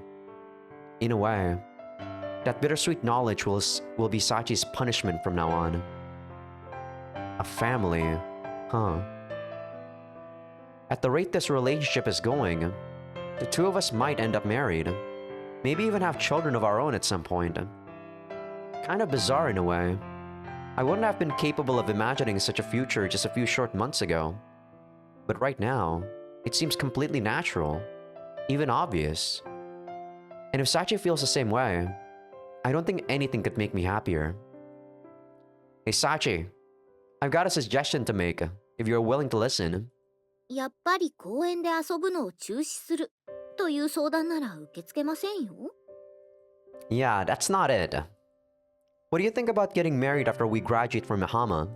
結婚ですか？ Yeah. Even if I end up quitting my current job somewhere down the line, I'm confident I'll be able to feed the two of us. And I want you with me for the rest of my life, Sachi. ということは私、今プロポーズをされているんですよね。I guess so. なるほどです。確かに結婚すれば美浜学園を卒業してもゆうくんと一緒にいられますし、それはとても魅力的な提案です。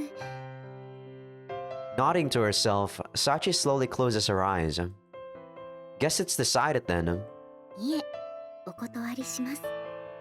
Say what? Thrown off balance by this 180-degree reversal from her initial reaction, I do a bit of a double take. だって私より靴を飛ばせるようになったところをまだ見せてもらっていませんか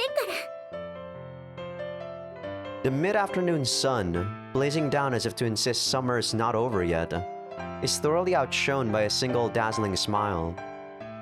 That smile belongs to a girl named Komine Sachi, the only child of two people who treasured her above all else, the daughter of two parents who exchanged their ambitions for one simple wish. And today, I'm sure the two of them know that wish has been wholeheartedly inherited. Because the woman I love has found a smile so befitting of the name her parents gave her.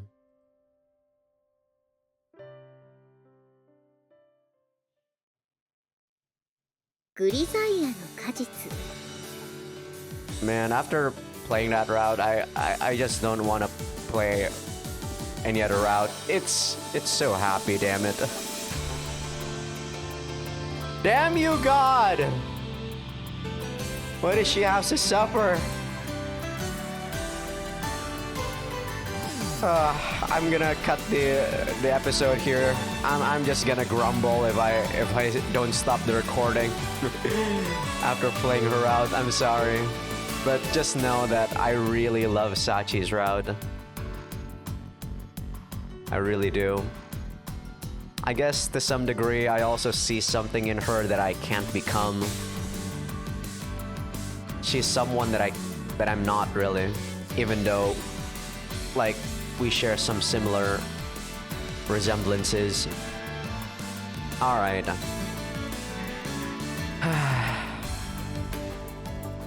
This route's gonna give me some melancholic feelings for quite a bit. I might play... I was gonna record for 6 hours, but I might just like be in a you know, like lethargic state for a bit. Sometimes this happens when I read something that really touched my heart.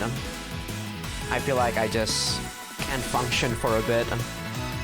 I really should fix that habit though, but it's really something that I feel like I'm taking, what is it? Like I'm indulging in the experience and like letting it sink in.